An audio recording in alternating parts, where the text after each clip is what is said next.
Welcome and good evening. You're tuning in to the GLL Nations Royale. Today's game is a matchup we've seen before. Both teams fighting for survival to advance to the finals to play Thailand. It's Indonesia versus Philippines in this best-of-7 matchup. My name is Talha. I'm joined by the Saints. What does a win here mean to these teams today, Saint? Well, it's crunch time now. One more game where if you lose this, you're out. If you win this, you're in the grand final. So here, both these teams have secured themselves in that top 3, which is a pretty impressive performance. But I want to see which one has the sort of passion, the determination required to get to that final, to get against the giants of Thailand and maybe cause an upset there. But we still got this game to go. Yeah, best of 7. So the last matchup that we've had are best of 5. It is a lower bracket final. It is the last chance any of these teams have to prove themselves worthy of the victors of the Asia GLL Nations Royale. And it's anyone's game right now. However, the real task is advancing and playing versus Thailand. One extra game has been added, so we've gone from best of 5 to a best of 7. So they have that extra chance, but we might not need it here.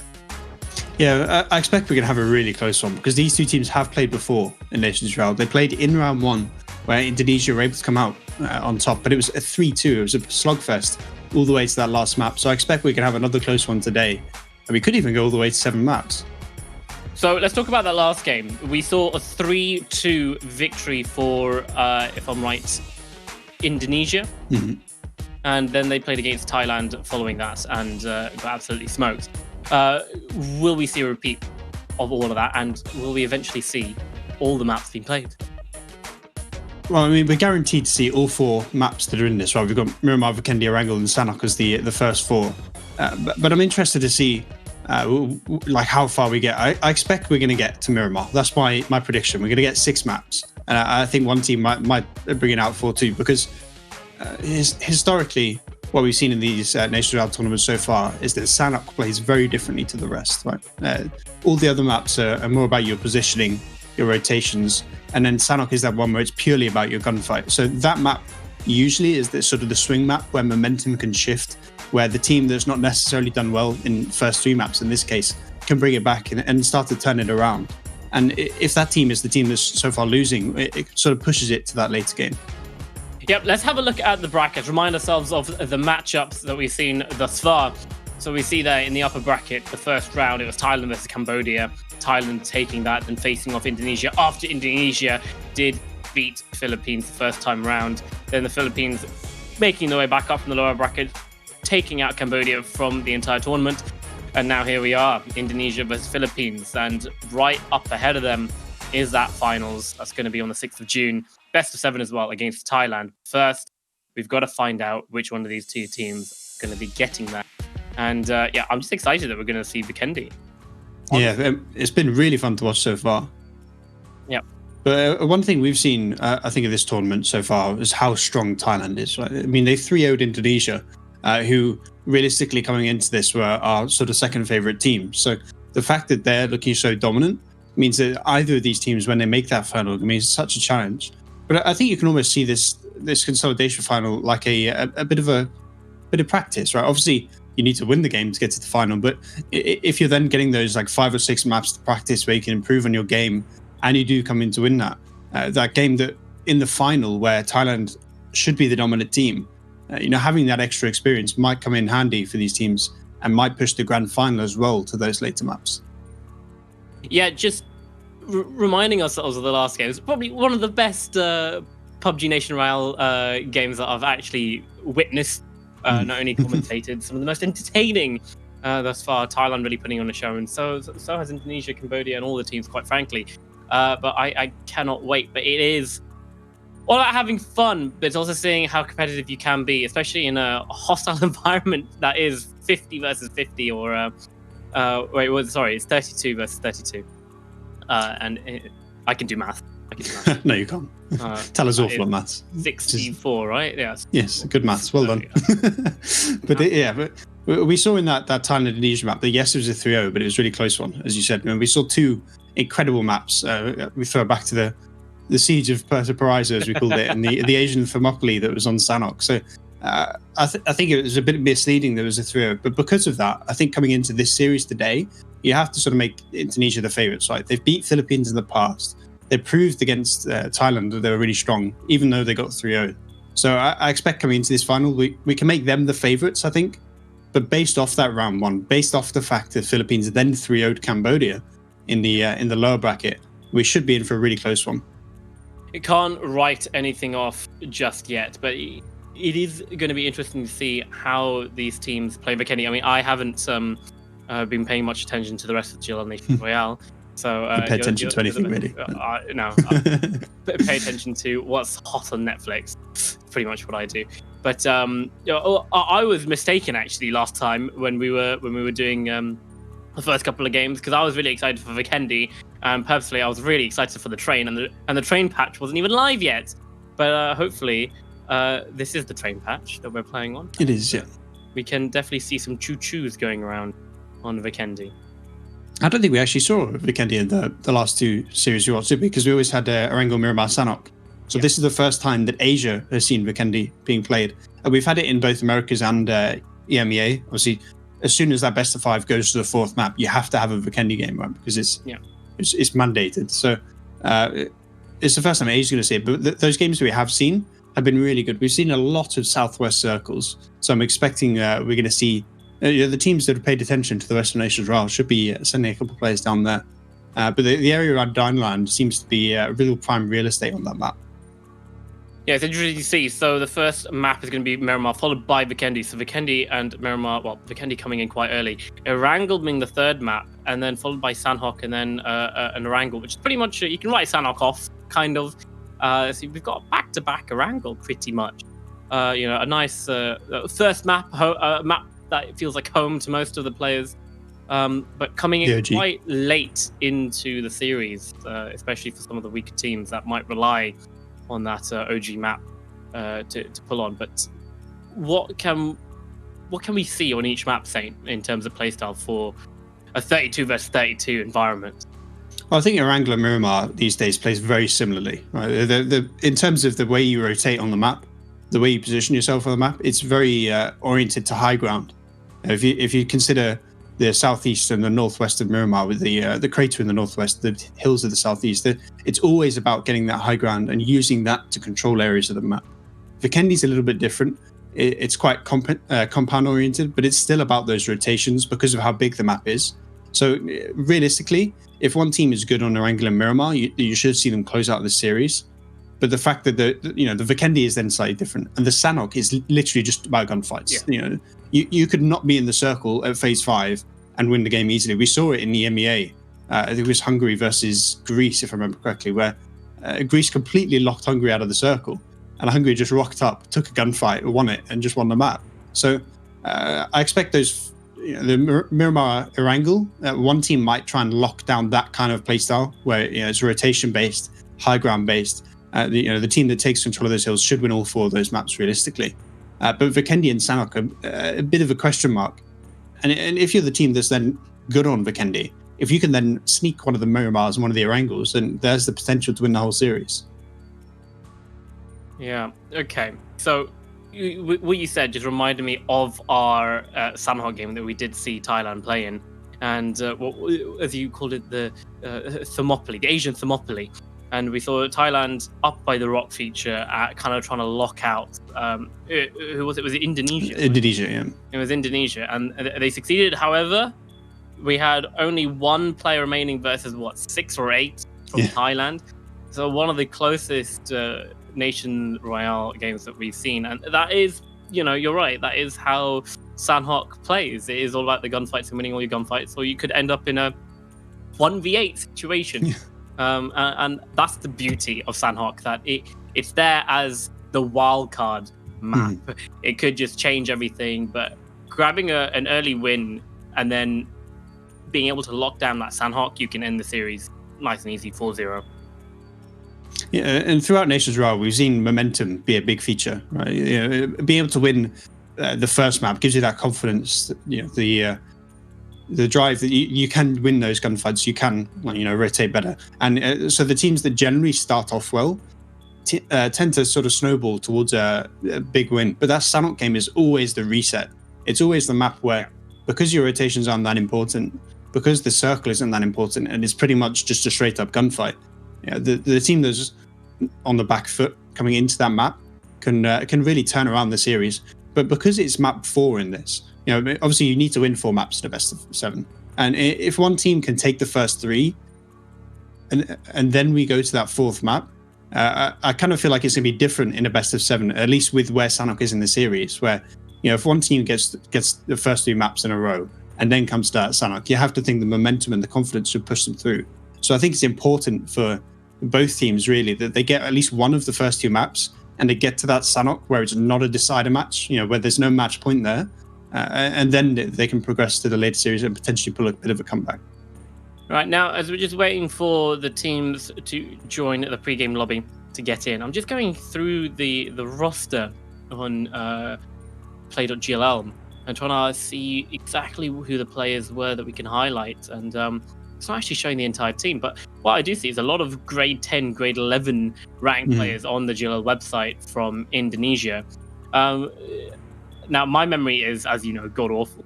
Are there any players that, again, we should be looking out for that stand out on Indonesia's side? I don't think we necessarily need to go specifically players, but if we look at the international pedigree of the two countries, Indonesia has had teams like Aerowolf that have done really well on the international level. They progressed to those. I think they were at PGC last year, if I remember correctly, or at least at one of the global events last year, where they didn't play amazingly, but they made it to that final. They proved themselves against the sort of the more established regions of Europe, of Korea and China. So I think Indonesia, in terms of the strength of the roster, you have to. That's one of. I think that's the reason why they won out against Philippines in the first place. In round 1, just purely because of the sort of more experienced and competitive level, the better pedigree on the team. So Indonesia has that bedrock core. I mean, I know the team captain. I can't remember his name off the top of my head, which is done with me. But the general for Indonesia is the actual coach of Aerowolf T1. So in terms of his knowledge of the game, in terms of his experience playing and really leading in the game, I think should be something that really helps out Indonesia in this series. We talked about this before. Now that you mention the generals or commanders, as we like to give them the titles, how difficult, or what's a better way to put this? Is it easier to lead a team of 32 people once you're kind of dead and you don't have to concentrate on your own kind of positioning and stuff, and you can kind of see the bigger picture? As commanders do, they lead from the back. From a tent, about 10 miles away. The tent, with all their maps and whatnot. Is that easier for the commanders in PUBG when it comes to these situations? Even from my experience playing fours, playing quads, it was so much easier. I remember a game I played as a squad, I think it was Fragbite, like ages ago, where I died like 2 minutes into the game, right? And 3 of my teammates were alive the entire game. And I literally just sat there and just backseat gamed the whole way. And we actually won. Because I was the RGL at the time, so it wasn't my job. But we were actually, we were in a really tough position. But because I was able to get that, I think you can pay much more attention to the circle. You can spend more time considering where other teams will be and how they will move. And it really helped out. And we actually won that game, which was nice. But in terms of 32v32, it expands even more because you have so much more sort of data coming at you. You have 31 perspectives that you need to be considering, 31 sources of information that you need to be using to plan out your rotations. So I think for sure, dying early can help the general. But then on the flip side, your general is probably one of your better players, right, in terms of a gunfight. So if you lose that, that gun skill, we talk about small man advantages being really important, where like 3 or 4 players being down early on can really turn the tide of the game and ruin it for you. So losing those big players early on, particularly your general, yes, might help in terms of your macro play, but when you come to those gunfights, it could be a hindrance. Interesting. So would you say that competitive PUBG needs to add additional player, just one player that's the entire commander behind the 4-man squad? Well, we've seen it with like CSGO, right, where in the past we had the coach would literally just IGL the game whilst the rest of them played. But I think it sort of ruins the spirit of the game when you have it like that, right? Because if you consider pubs or the ranked mode that they've just introduced to the game, when people are playing that, you can't have a guy watching and coaching an IGL for you. It has to be someone in the game. So I think having it how it is in pubs is a good way, because it also, if you consider, I consider PUBG quite similar to chess in a lot of ways, in terms of the way you move around the map, in terms of the way you approach the game. And in chess, you sort of have to force people to make mistakes at a high level, right? Because everyone is sort of at the same level where they know the right moves to make all the time. So they introduce like a time limit, right? They force you, they do like 1 minute or 30 seconds to make your move, to try and induce those mistakes, because that's how you win the game. And I think it's the same way when you have your IGL in the game, in the server playing.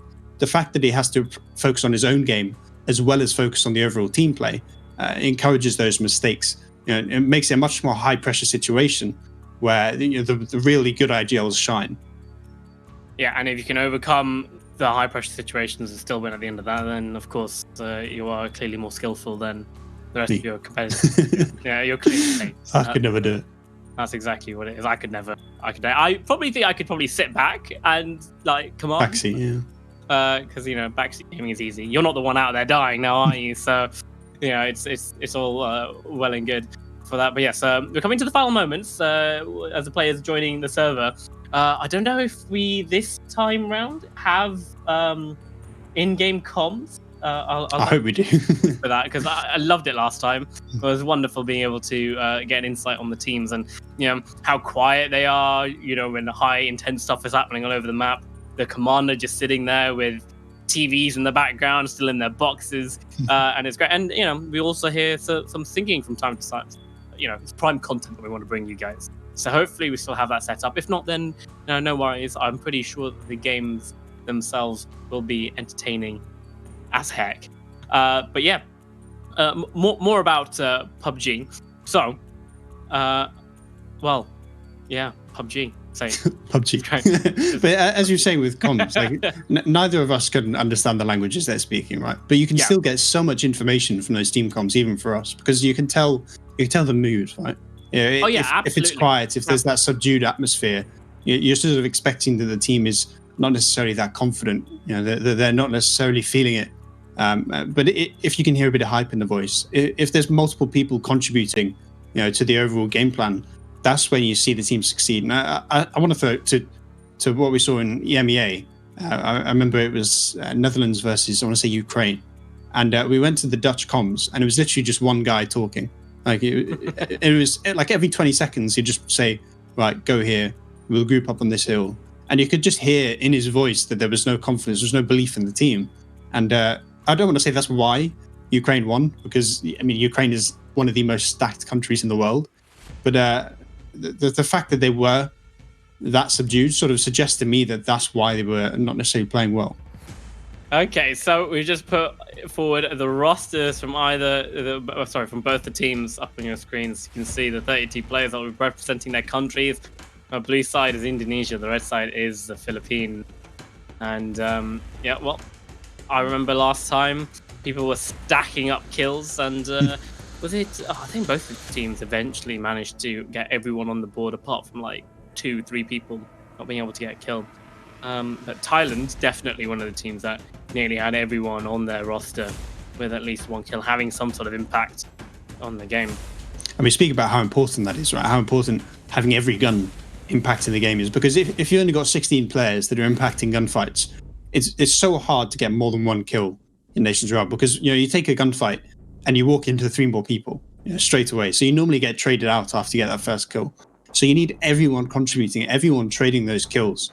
And that's really how you progress and get to that late game, where then when there's less players on the server, the individual players can have an impact. And who was it? I remember I think it was in the Hungary versus Greece match, where we had Hungary was sort of, everyone on the team was having an impact. We had no player stepping up for like 4 or 5 kills in each individual match. And on the flip side, you had Greece, where like one guy I think got 7 kills at the start of a game, and they still lost it. So it's definitely important to have your whole team. We're talking of whole team. We're finally in the server. We're finally getting it going. Yeah, they've managed to click ready up, join the game, launch PUBG, join the right side, and we're underway. A northern plane going straight down the south, just over the right-hand side of Los Leones. So we're going to see Myanmar coming out in match 1. Philippines versus Indonesia. As the teams that jump out, we can see a nice sea of red. Just not a single blue player in the middle there. Running around crater. Interesting. I find it very weird how so the whole server's up in this northeast, right? We have no one towards Chumacera, one guy at Los Leones, no one towards El Pozo. So yes, it's very hard to get to that west side because of this plane, but the fact that we have so much congestion. I mean, you look at that San Martin where we have maybe 10 players on each side there. So I expect we're going to see a lot of early gunfights.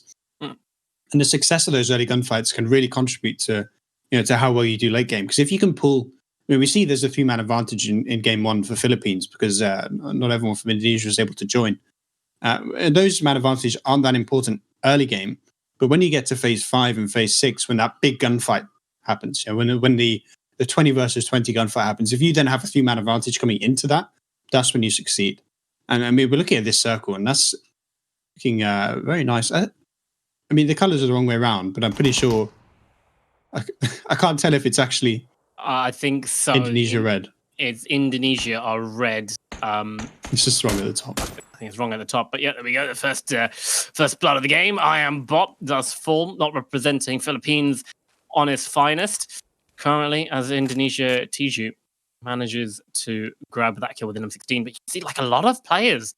Everyone is just bunched up there near San Martin. And the colors are right. It's the flags in game that are wrong. Yeah, because Defiant is the captain of Indonesia. So blue is Indonesia, red is the Philippines. We just got the flags flipped for game 1. Okay. They had the tag as well.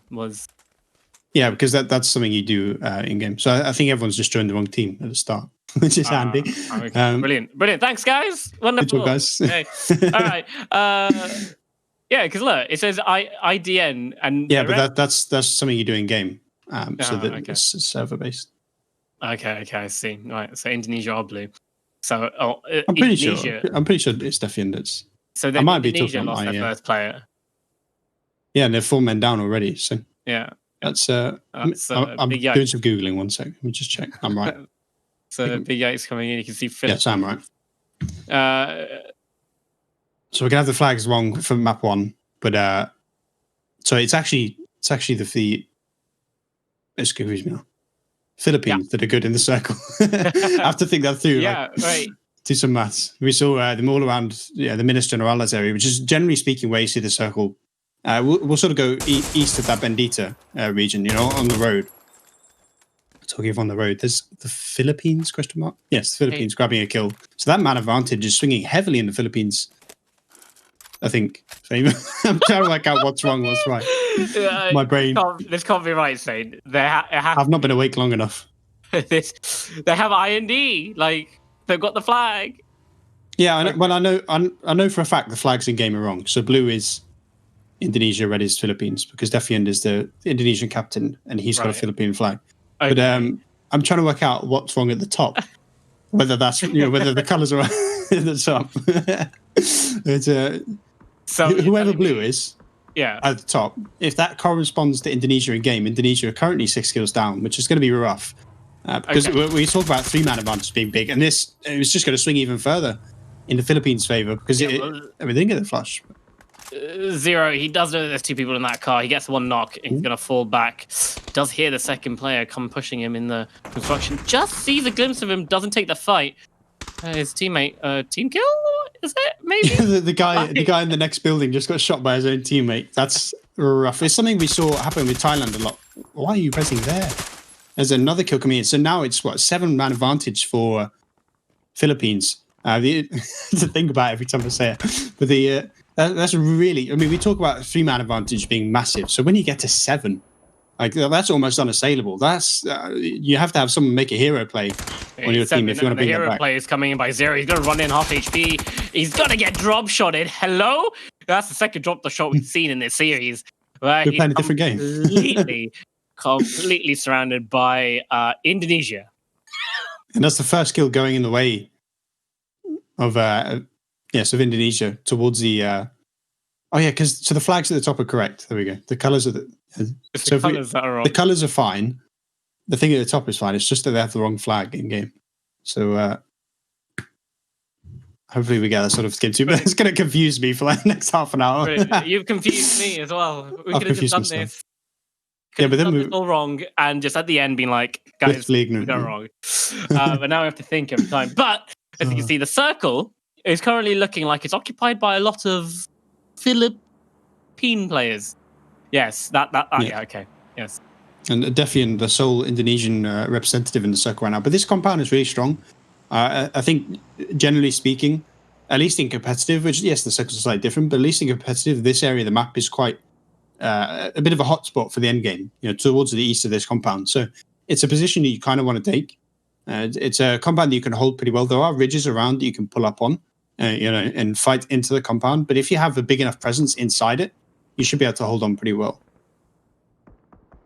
Let's see. Uncle and Mafia. They are moving out. It looks like the Philippines have got nice, lovely high ground here, just peppering some shots towards Indonesia. They're trying to just find their way around, and that Bronco looks like he's going to be a bit too low on health, buddy. See Master Boy, he just jumps out. And so does his teammate, but oh my god, look at the traces! You like don't want to be down there. You really don't want to be down there if you're if you're a Filipino player. That's for sure. And there we go. Here comes the drive-by. Yanni gets tagged up, but does fall back, eventually managing to get cover from his teammates. Nope, he's going to actually get knocked by his teammates. Oh, no. They can't see main tags. Everyone looks like enemies from a distance if you're on the same team, unfortunately. So this is where communication and teamwork is important, right? Because if you're that individual player just walking off, and the fact that not all of your team can see that you're on their team by just looking at you, they have to check the minimap. If you're not properly communicating that you're making those kind of plays, if you're not playing with the team, that's when mistakes like that happen. And realistically now, that's starting to push the man advantage back in the other way, because there's two players, I think, right now are knocked to their teammates. I'm not quite sure if the rest is going to come in. But look at that circle. We spoke about the early presence for the Philippines because they had that Bendito and Minister Morales area. It kind of felt like they all left. They all went north to take that gunfight. And Indonesia just swung round on the side. I mean, now look how much control Indonesia has of that circle. Yeah, it looks like they've got complete control of that circle, taking up more than 50% of it. And you can see Philippines coming in from the north there, and all coming in from one sort of angle as well. So Indonesia, oh god, I got it. It's going to take a while, isn't it? God, okay, so it's actually is it Indonesia? No, it's the Philippines coming in, and it's Indonesia. So, but Saint, take it away. I can't. My brain hurts. My brain just is pretend the flags that we're on. Yeah, this doesn't help, Saint, because I'm colorblind as well. Right? It really doesn't.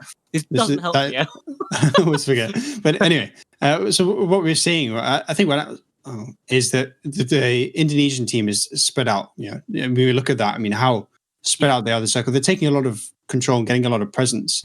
But we've seen in the past that sort of playing as one death stack, the blob strat, as is sort of becoming known, is much stronger, because you take a fight that's like 30 versus 10, 30 versus 5. Realistically, the minority team can't win that. Right? There's just no way. So if the Philippines starts grouping up, starts taking those crashes, like if they crash this compound with 10 players, there's nothing the Indonesian players can do about it.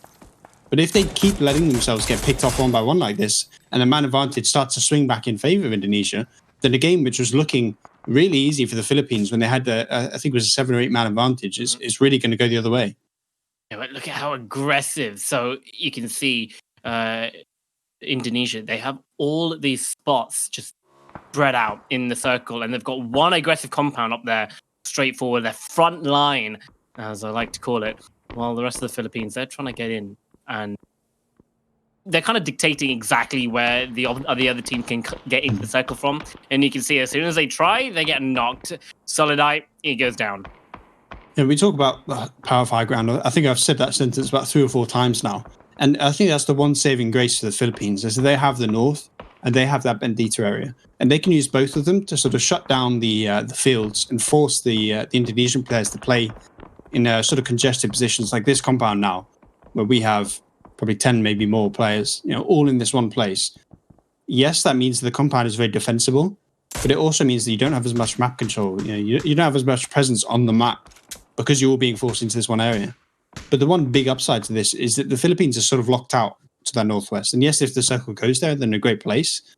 But it's a little bit rough for them. If the circle comes anywhere except the west, then it's going to be really rough for the Philippines to find a way through this circle. Defiant crawling away as fast as he can, but it's not gonna bode well. Actually, it might do because they have to come up and crest on that hill. But no, oh my god, no! He just survives on a slither of health, but he does get traded. Well, a knock. What a circle! But you do get knocked back into cover, and this circle looks quite even actually.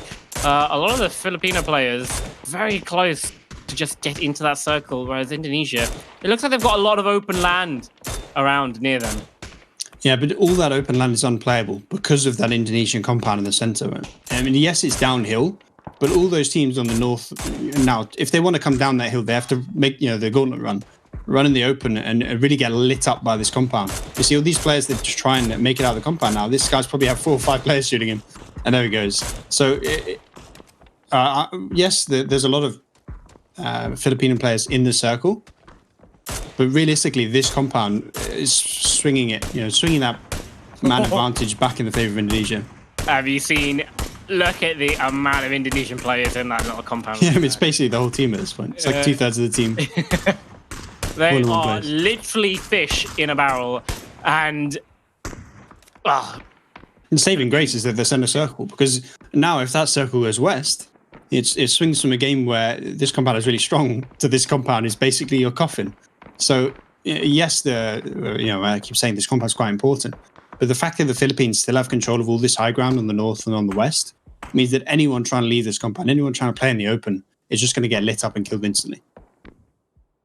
I was still looking at that man advantage. We said early game is not that important, but when you're now getting to this point, if we see a big fight break out, which yes doesn't necessarily happen on Miramar and Erangel, but if we do see that 20 versus 20, the 3-man advantage really should come out in favor. And if they can effectively trade as a team, then realistically, Philippines should be winning that one. 1 minute 7 seconds. Indonesia stuck in this compound. It might be the best position right now, but it's going to be the next cycle that dictates whether or not it is still going to be the best position. They're safe with the covers of the rock-solid concrete that they have surrounding them. However, they are completely encircled in. This is a siege. You see how many bullets are just hitting constantly. You could just hear peppering just 20-odd players shooting that one compound.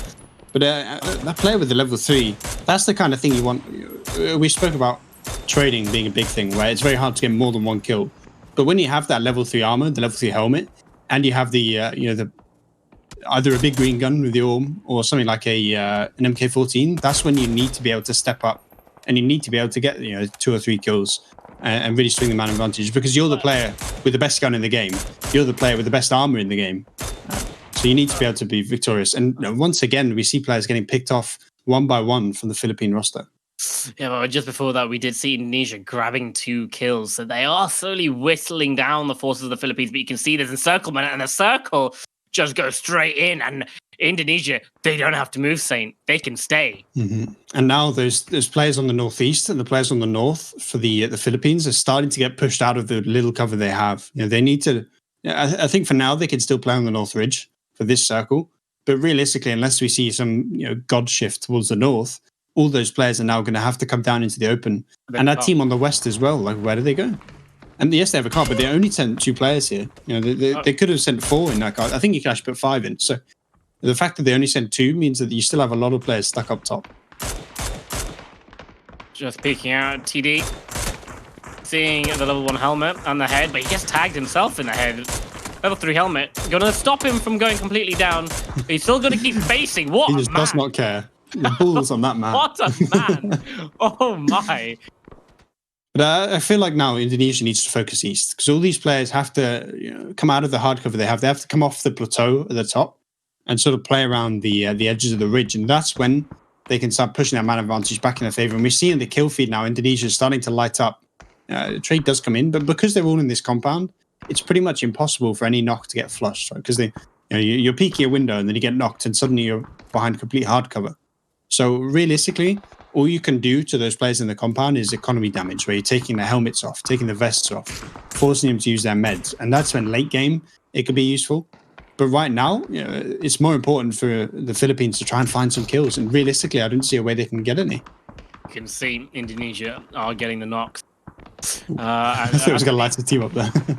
That's what the AWM is all about. If you want to do damage to their economy, you just get that out and you land some shots. Be taking care of level 2 vests quite nice and easy. But as you can see, we're watching Tracker M4 and Gwambi. UMP, he's waiting for the circle to shift to close range. He has just an SKS and a UMP, so he wants to get a bit closer. You can see the charge down the hill coming in from the Philippines. They're being lit up right now, but they've got no other option. BMG, my boy. Oh, God. They do fall, but Ed V. King, he does get traded in reply. What? Is Jules kidding? Is he actually... He's not joking about this. Oh, he's trying to flush. I thought he was going to try and get the result. He might be able to. No, he should be able to get there, I think, because now realistically that whole eastern presence for the Philippines has been destroyed. 19 it's just these groups on the west. Yeah, I mean, we saw a 7-man advantage to the Philippines, and it's just gone. So Indonesia really bringing this game back, and now for the first time this game they have the ascendancy, and they have a lot of knocks right now in the north. All those players now needing to leave the compound. This is a perfect opportunity here for the Philippines to get aggressive, to push towards this compound when they have like 4 or 5 knocks at the same time. Because realistically, one knock, it's not just one player that you're taking out of the game. The player that then goes to res them also can't shoot. So if you can get 3 or 4 knocks, you're basically shutting down half of this team for at least 15 seconds. The fortress Indonesia have built seems unpenetratable by the Philippines. They are trying to push. Saying they should push. They have been trying. Like you can see, they sent It's not easy. Chris has just completely fallen. And what they've actually done, you can see, look, they've blocked off one of the entrances in the concrete with a burnt vehicle. So that's going to stop anyone from coming in from that way unless they vault over and take some precious time out from there. So very clever use of the environment right there. We can see Evil Patrick just trying to find Jules Kidding, give away his position, doesn't get some shots, does get taken out as well. This push by Philippines just isn't happening, Sane. Yeah, it's just because they have no vehicles, and so they have to make the gauntlet run in the open. They have that one car, but only one guy crashed the compound. So the fact that Indonesia has this compound, and the Philippines are sort of having to walk towards them, means that they just get picked off one by one. And now that's why Indonesia is such a big man advantage. And it isn't a perfect little flank, but he can't land his shots. Oh dear, Ed V. King, he was rezzed. Oh, he rezzed his teammate. And now the nades are coming in. He's got the flank, all the nades, everything, what you can. One grenade gets it. The second grenade is going to come in. Nandu, he's going to get the spray down. There's a guy hiding in the smoke, going to flush the kills. Can't see. Yes, tagged up from the left and the right. Where's his team? They're coming in to clear up. One player alive in this area, and they do flush it out. They've got control. No, he's still alive. He's still going. Oh my God, Rafi Jones finds one in the smoke. He's going to get the knock. How's he still back down. He's still holding on. Gets the second. Ed V. King, he's coming round. Is he managed to get him? No. Goes back in the smoke. Does fall eventually. And that was a point there where the game could have turned. I mean, I say that. Everyone on this West is not. I think that's probably a lie. But there was an opportunity there for maybe Indonesia to make a comeback. But realistically, I don't know how Indonesia won this game so well. The Philippines started off in the circle. The Philippines started off center map in the circle. They started off in a really good position, which they lost because they pushed north. We saw them take that high ground to try and get a couple of kills, and it really didn't work out. The fact that they left that center circle, the fact that they pushed north to try and get those kills, it just didn't work out. I think really hurt the Philippines this game, and I want to see them prioritize early game positioning. That's exactly what Indonesia did. They took control of that area that historically we see the circle go towards a lot. And then they noticed that the circle came north slightly so that it should end around that big compound, which they then just stacked. And it put so many players in there that the Philippines just couldn't do anything about it. And that 7-man advantage that they had early on just disappeared. You can see how early on they took this compound. I think it was just Defiant. He was there on his own, and then they slowly started getting more numbers in to back up. Okay, TD just man-moving it, not moving, not like jiggle peeking or anything. Oh wow! The amount of team kills that nearly came in. I mean, there's the one caveat if you recognise that it's your own teammate, because you get like team killed across your screen. So very rarely do we see the actual flush come in. Yeah, but those knocks, sometimes they can really turn the tide of the battle. We saw one actually on the east. I think it was Capes was pushing. There was like 3 Indonesian players in the east, and he was pushing to fight them, and got shot from the west by his own team. And it could have been a turning point of the game where those players were able to survive on the east and maybe make a play later on. They were actually shut down, so it didn't have a massive impact on the game. But I think, despite the fact that they won this, I want to see Indonesia sort of work on their team play, because it's clear that they're not communicating very well. Yeah. Let's see if we can hear the comms eventually during this series. But yeah, that was game number 1. Indonesia managing to pick up the first win of the day on Miramar versus Philippines. Philippines, they still have some time to grab some points and bring it back. Let's see what they can do after this short break.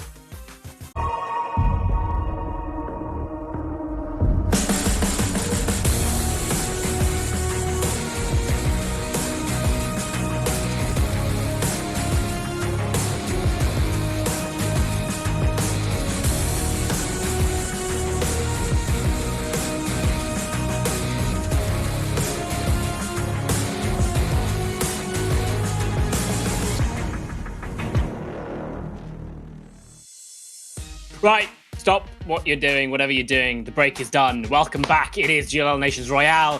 Victors of game 1 were Indonesia, picking up their win against the Philippines, Miramar. We're going to be moving on to Vikendi, a map that we have long awaited for, to see how these Asian teams play out. And, well, I'm excited to say to you.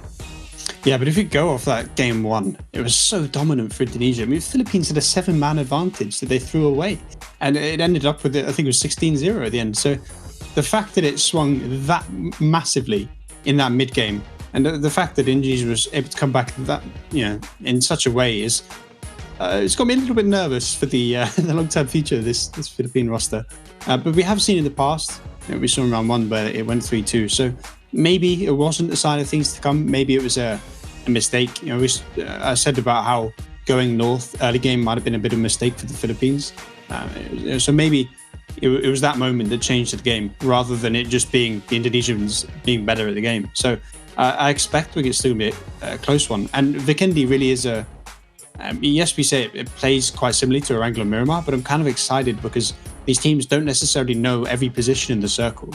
Those dips, no one knows the whole map yet because it's just not played in competitive, so they don't have that much practice. So this map is really a big question mark, and I think will set the tone for the rest of the series. I just want to see train saying. We haven't seen one used yet. We haven't seen it being used. Come on, guys. They're actually really good. You got to get on the train. You got to get on that train. You want to win. I remember we had a squads tournament where I think it was Navi used one of the trains to get into the circle, and they actually played. I think they got like a top 5 for that game or something. So they actually played really well. But the one thing that people sort of underestimate is the small trains, because you have the big one that does a loop of the whole map, and then you have the small ones that go back and forth between specific positions. So, for example, you can get out of Dinoland and you can go east. So there's a big hill like southeast of Dinoland, and if you get on the train, it gives you a really good flank on the hilltop that you can then push from. So I'm kind of excited to see those small trains. I want to see at least like a little insurgent force, hop on the train, like 5-6 players go and use it to flank the other team. Because I definitely think it's a viable strategy. Anything is possible. We've seen these Asian teams play some insane stuff on Sanhok before. We've seen them climb, scale mountains, and hold down an entire siege against 10,000. It's going to make a lot of 300. Anyone saw it coming? 3,000 Persian. What was it? It was 100,000. It was more than that. It was a lot more than 3,000. Yeah, it was like 100,000. I think it was 80 or something like that. So 80,000 Persian. It was a lot of them. Versus and also it wasn't actually 300. Yeah, it was 1,200. Whereas I think was it 300 of them were Spartans. But yeah, and then there was a bunch of just auxiliaries. Random Greek citizens. But yeah, going in, it's going to be Vikendi, and I'm quite excited. But as you mentioned, not a map that these teams... Sorry, I keep hitting my microphone. Not a map that a lot of these teams would have practiced, especially in squads. It hasn't been used in squads currently for competitive. Hopefully one day it'll be there. So, do you practice it coming into a GLL Nations Royale, or do you just, wing it and just have some fun? I don't think these teams are committing the time to scrim. We actually saw that with, I think it was last season with the MEA. We had quite a significant prize pool, and some of the teams that did really well, I know at least Turkey would have been scrimming. they'd actually been playing some of the other regions in like practice games to see how it plays. But I think this time around, I very much doubt that these teams have been in. And also, one thing that, at least at a high level, competitive players tend to do on the maps that are used in competitive is they'll just fly around it. They'll use the no clip feature that you can get in private custom games. They'll just fly around the map, look at dips. They'll go to a hill and think, if I'm in this position, how do I get up the hill? Which positions do I use, and so on. And that's where you get that knowledge of the map that becomes so important. But the fact that teams don't have that on Vikendi because it's not used in competitive is going to make this really interesting. After game one, here are the leaderboards, scoreboards, team rosters, and you can see right there, Indonesia, TD, I hope I'm saying his name right, 5 kills after one game, followed by 3 from Kells and the King. Yeah, very going on. See, Philippines not having a great run. Only 8 players, getting a kill on the board for the respective countries.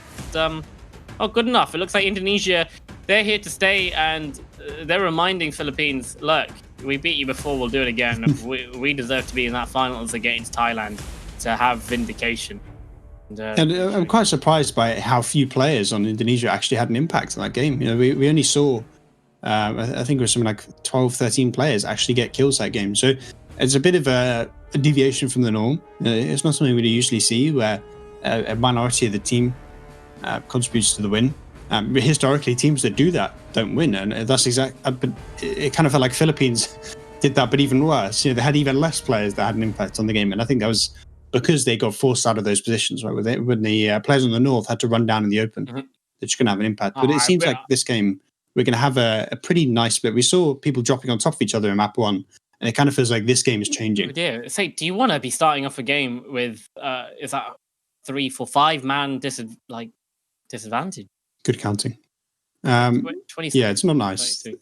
But they had I think it was 3 last game, right? They had the 3-man disadvantage last game, and they were still able to turn around. And even later on, they had a 7-man disadvantage coming into phase 3, and Indonesia still won with 16 lives. So realistically, I don't think they care. But here we go. We see another Southwest Circle, which I said it's been happening quite a lot. We've got another one. Generally speaking, it goes towards Dineland. So we'll see sort of like a northwest shift normally. And then it sort of ends around that area. Alternatively, you're looking at the areas around Winery, which can be quite useful. So I'm a little bit nervous for Indonesia and the fact that they have no control of the map right now. But we saw in game 1, it was exactly the same, where the Philippines had control of the center and they moved out. They tried to take a sort of aggressive position in phase 1, which I'm actually quite like, but they just didn't quite execute that roadblock. It didn't quite work out. Indonesia got around them. So I think this game, I want to see Philippines just play a little bit more passive, play a little bit more reserved, and just get that early game positioning, which they can then use into the late game to win. See, Dino Park has been upgraded to Dino Land. They've had some extra funding to increase their spacing and get a couple more rides. They've now introduced a car park. So you can bring your family, go on a nice, lovely holiday there. Here's a question for you, Mr. Analyst. Does the ice on this map count as water? Will it always shift away from it? I don't think we have water settings in Vikendi, so I don't think it matters. Okay. Does not matter. Fun fact. Oh yeah, fair. Fun fact. Yeah, I think we have it turned off. I think we actually have it turned off for every map in Nations Royale. I'm not. I know at least in competitive, people do use the water settings. I think they actually convert Erangel settings to Vikendi for now. It's what we've seen at least in the few tournaments that Vikendi's been trialed. But I know in Nations Royale, because the settings are closer to public games, we're not using the water shift, at least on this map. So we could see a castle ending. I highly doubt it. But, we get that extreme northeast shift early on, and it becomes a big possibility. Where's God shooting at? It looks Probably like it was a teammate. As you can see, the entire roster of Indonesia have the northern side, and, Philippines, they've got the circle. But I would not put it past Indonesia to be able to find a way into this circle. It looks like it's going to be a very gruesome and challenging task for them. I saw a lot of players at Abbey. I just wanted to mention Abbey, a very good place to go, especially if you're duos. Right, Saint? Yeah, there's a lot of loot. There's a lot of areas you can loot in Abbey. So it's a really nice place to land. But we've had not much success when we land there. Oh, yeah, in PUBG. I think we died after like 5 times in a row when we dropped there. But there's been a lot of change to this southern side of the map. As you said with Dineland, where the whole place has just expanded tenfold. But realistically, the whole area now is much more playable around Downland on the hills. And even north up towards that RV area, there's a lot more soft cover, as it's known, because hard cover is a compound, right? It's a building. Then you see the soft cover is like a ridge, a rock, a set of trees that you can hide behind. And Vikendi, at least on the previous version, really suffered from a lack of soft cover. There was a lot of open and flat areas that if you were in, you just died because anyone in a compound would just shoot you. And now those compounds are much less important. I imagine with the expansion of the amount of rides and whatnot in Dinoland, there's probably more like areas that you can vault up, climb, like the Ferris wheel. There's really weird angles you can get. Yeah, you can. I saw you can get inside the volcano as well. So a place that you don't want to be entering. There's a lot of angles to be clearing out and looking at, and it's also a place you don't want to get stuck in, because if you stack a lot of players in there, because it's sort of in the middle of a depression, right? It's down in a valley. So if one team sets up on the hills around it and then the circle shifts out, it becomes very difficult for you to find a way in, right? It becomes very difficult for the team in Dinoland to leave, because A, you're not going to have many cars because you've landed there and you stayed there, and B, you're going to have to drive out on an open where probably 10 or 15 people can see you. So it does look like the Philippines are going to leave a little bit of a garrison for now. But I'm kind of nervous for their future. If that circle then comes southeast and Indonesia are able to sort of swing around and get to where we see Shinryu in the middle, if Indonesia then gets control of that hill, it becomes very hard to leave Dinoland, and those Philippines players could get taken out. A lot of train tracks nearby. The hope, the dream, still alive. It looks like Indonesia are trying to sneak their way into this circle. Haven't been aggressed on just yet. They sent a little scouting force out, trying to get some market share, if it's the right way to put it. Trying to own some of this circle with market share currently. Sending some players in, trying to see what's good and what's not. But definitely moving as a pack of 8. 10. I think that's the way you have to play it. If you don't have an advantage like this, and you know the other team's set up in the middle of the circle, you're kind of obligated and forced into those gunfights, right? You're forced to say, well, we want this compound. It doesn't matter how many players are in there. And the only way you can realistically do that is if you can send a big group in there that will just overwhelm whatever defense is set up. So they're staying in these blobs. They're going to wait for the rest of them to come around as well. And yes, Philippines have the early ascendancy, but because they're so spread out, there's that opportunity for the Indonesian blocks, these two main groups that we see, to crash a compound, work together to just take it over, and really just shut down whatever defense Philippines has.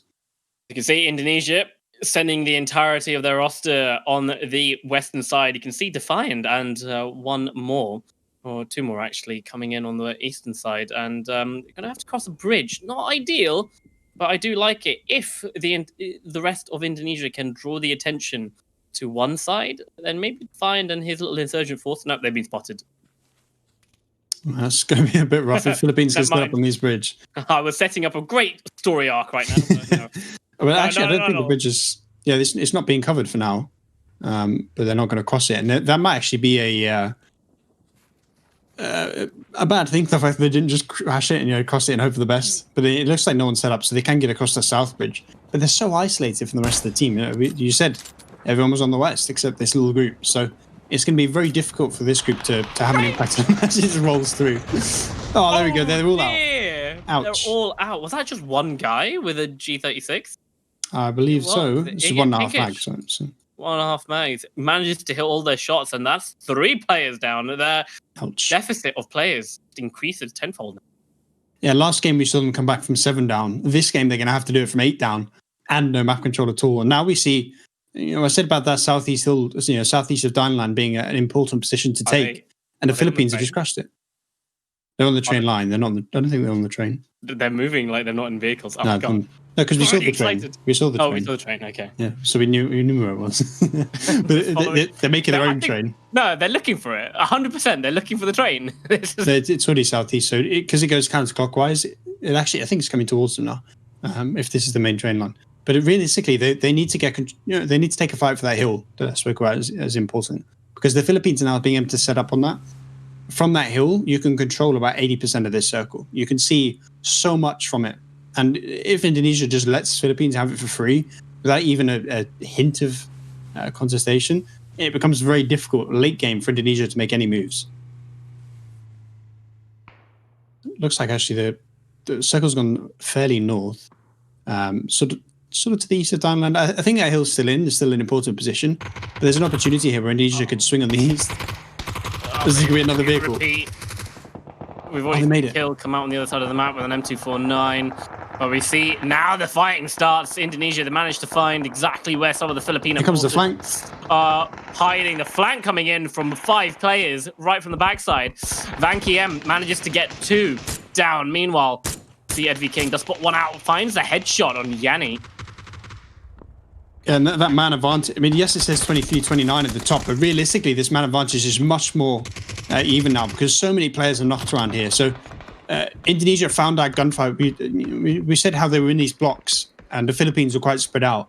And they found that successful gunfight where there was only 5 or 6 Filipino players in this one area. And they were able to crash it. And suddenly, what was an 8-man advantage is only 3. But look at that circle. Look how little control they have. Indonesia have got themselves a BRDM. They're taking it in, and they're all coming in from one side. Yanni being caught out in the open by everyone on Indonesia. But this Indonesian force needs to be a bit faster because you can see the Filipinos, they're coming in on a flank of their own. But look at the high ground the team has. They can see the entire compound. However, it is hard cover. Yeah, Dino Hill, as one would call it, is such a strong position to take because you can, as I said, you can isolate a lot of the circle here. And now, yes, the Indonesians have found a foothold in the southern edge, but the circle realistically is not going to end there. I mean, look how close to the edge of the map they are. And this is the entire team. So they need to find a way onto that hill. They need to find a way maybe to flank around the west. You know, they could swing with vehicles, but I think they've lost a lot of their cars now. They're sort of committed to this position, and maybe they're going to have to try and just take a straight-up gunfight, which is going to be really rough because that southeastern group of Filipino players can sort of enfilade the entire hill and take away any cover they had. And now, look at that. There's an opportunity here where the Indonesians could swing around the west. If they go around the hill and get into the middle of the circle, maybe they could do a repeat of map 1 where they flip the circles in their favor. But realistically, I don't see where they can do it without getting maybe 5 or 6 players dying at least. Got a full BRDM, but the problem is, it's built for squads. You're against an entire team. Everyone spraying that down is going to get blown up, and they're just going to drive it straight at the hill, Saint. They're just going. Led by TD. I respect Oh my god! Wait, they've gotten so far. I do think this is the only. I do think this is sort of the only play where they just have to take the gunfight, and those straight up gunfights are basically the way you win in all the maps, right? But the 3-man advantage should give Philippines the advantage coming into this. Just how important that is. My boy, look at I don't know how they've got up the hill. TD. They managed to get a couple of knocks. They've got up the hill. Got loads. They're driving the forces back. TD going insane. That's the second kill coming out from this little push here. He gets fired upon, drops to the floor, 44 HP, but he's got backup coming in. He see grenades as well, picking up knocks and kills. Insecurity's finding Zircon too, but Indonesia have managed to do this. They pushed up the hill, Saint. They've stopped the Filipinos stopping their push. I mean, the Philippines had a great group on the eastern side that had an enfilade on this entire hill, and they just left their position and allowed Indonesia to push onto this ridge. And we saw something like 9 kills go untraded in favor of Indonesia. What was an 8-man advantage?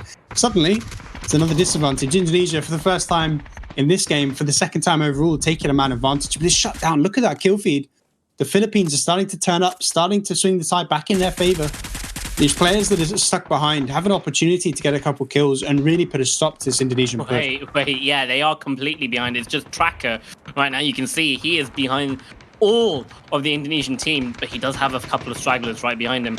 But they might be a bit confused with all the... because of the name tags, right? They might be confused. They might think he's a teammate because he's firing in the general direction. So hit your shots.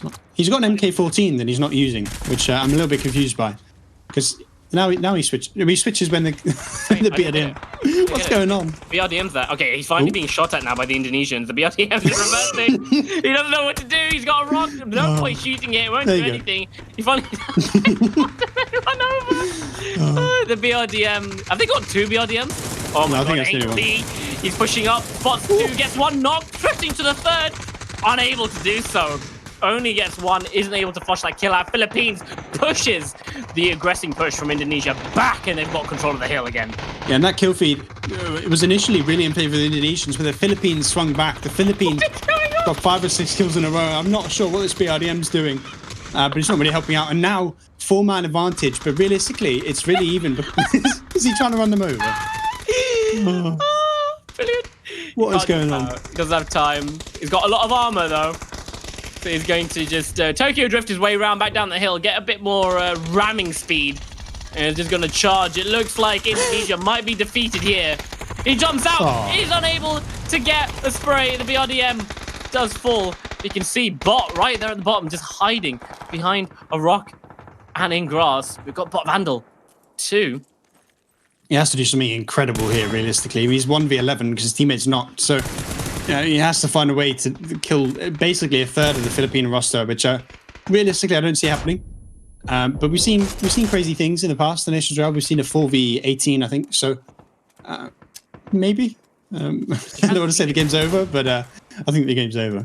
But I'm so surprised that the Philippines found a way to win this, and because we saw. Yes, they had that man advantage, the 8-man advantage early on, but there was something like 9 or 10 kills untraded in favor of the Indonesian team when they started pushing on the hill. Yeah. But the Philippines were able to counterattack. They were taking down, not just spraying the rock. Realistically, he's not long for this world. Nope, there we go. And that's going to be the final moment for him. Right there, Philippines, they managed to grab the second map on Vikendi. It looked like it was going to be very tough for them, considering the Indonesian push on that hill. But they prevailed. They prevailed. They managed to just focus, fall back, regroup, redraw that line, and push Indonesia back and not let them advance anymore. If they gave any more inches to Indonesia, it might have gone a different way. But this is where everything started. This little spray down. Yeah, I mean, losing players like that, yes, they did bring that man advantage back in their favor. But by being 8 players down when that big crash happened, you know, I mean, yes, they put it back to 3 here, but coming into this position where they were already 8 men down meant that even if they got all these kills, it was still a 50-50 gunfight with their hill. And I said at the start of the game that hilltop's important. And we see just why that high ground is important, right? And just why you can use that high ground to advantage. Yes, Indonesia nearly found a way on top of it, but once the Philippines sort of stood firm, once they solidified as a defensive line, it was so difficult for the Indonesian roster to push up. And because the circles were forcing them into that play, because the circles were pushing them up the hill, you know, sort of against their wishes, and giving them that sort of 30-second ultimatum where they have to take that gunfight, realistically, the Philippines were able to use their advantage in the circle to win this game up. Taking a book out of the Battle of Hastings as Harold defended the Normans on top of a hill. At least doing it well this time. Yeah. Well, not charging after you hear the William the Conqueror is dead, but nonetheless, Philippines, they fell back, regrouped, and they held the driving force of Indonesia. I might have spoken a bit too soon coming into this game. Indonesia looking a bit weak suddenly, but we still have a couple more games to go. Don't go anywhere. We'll be continuing the series after this short break.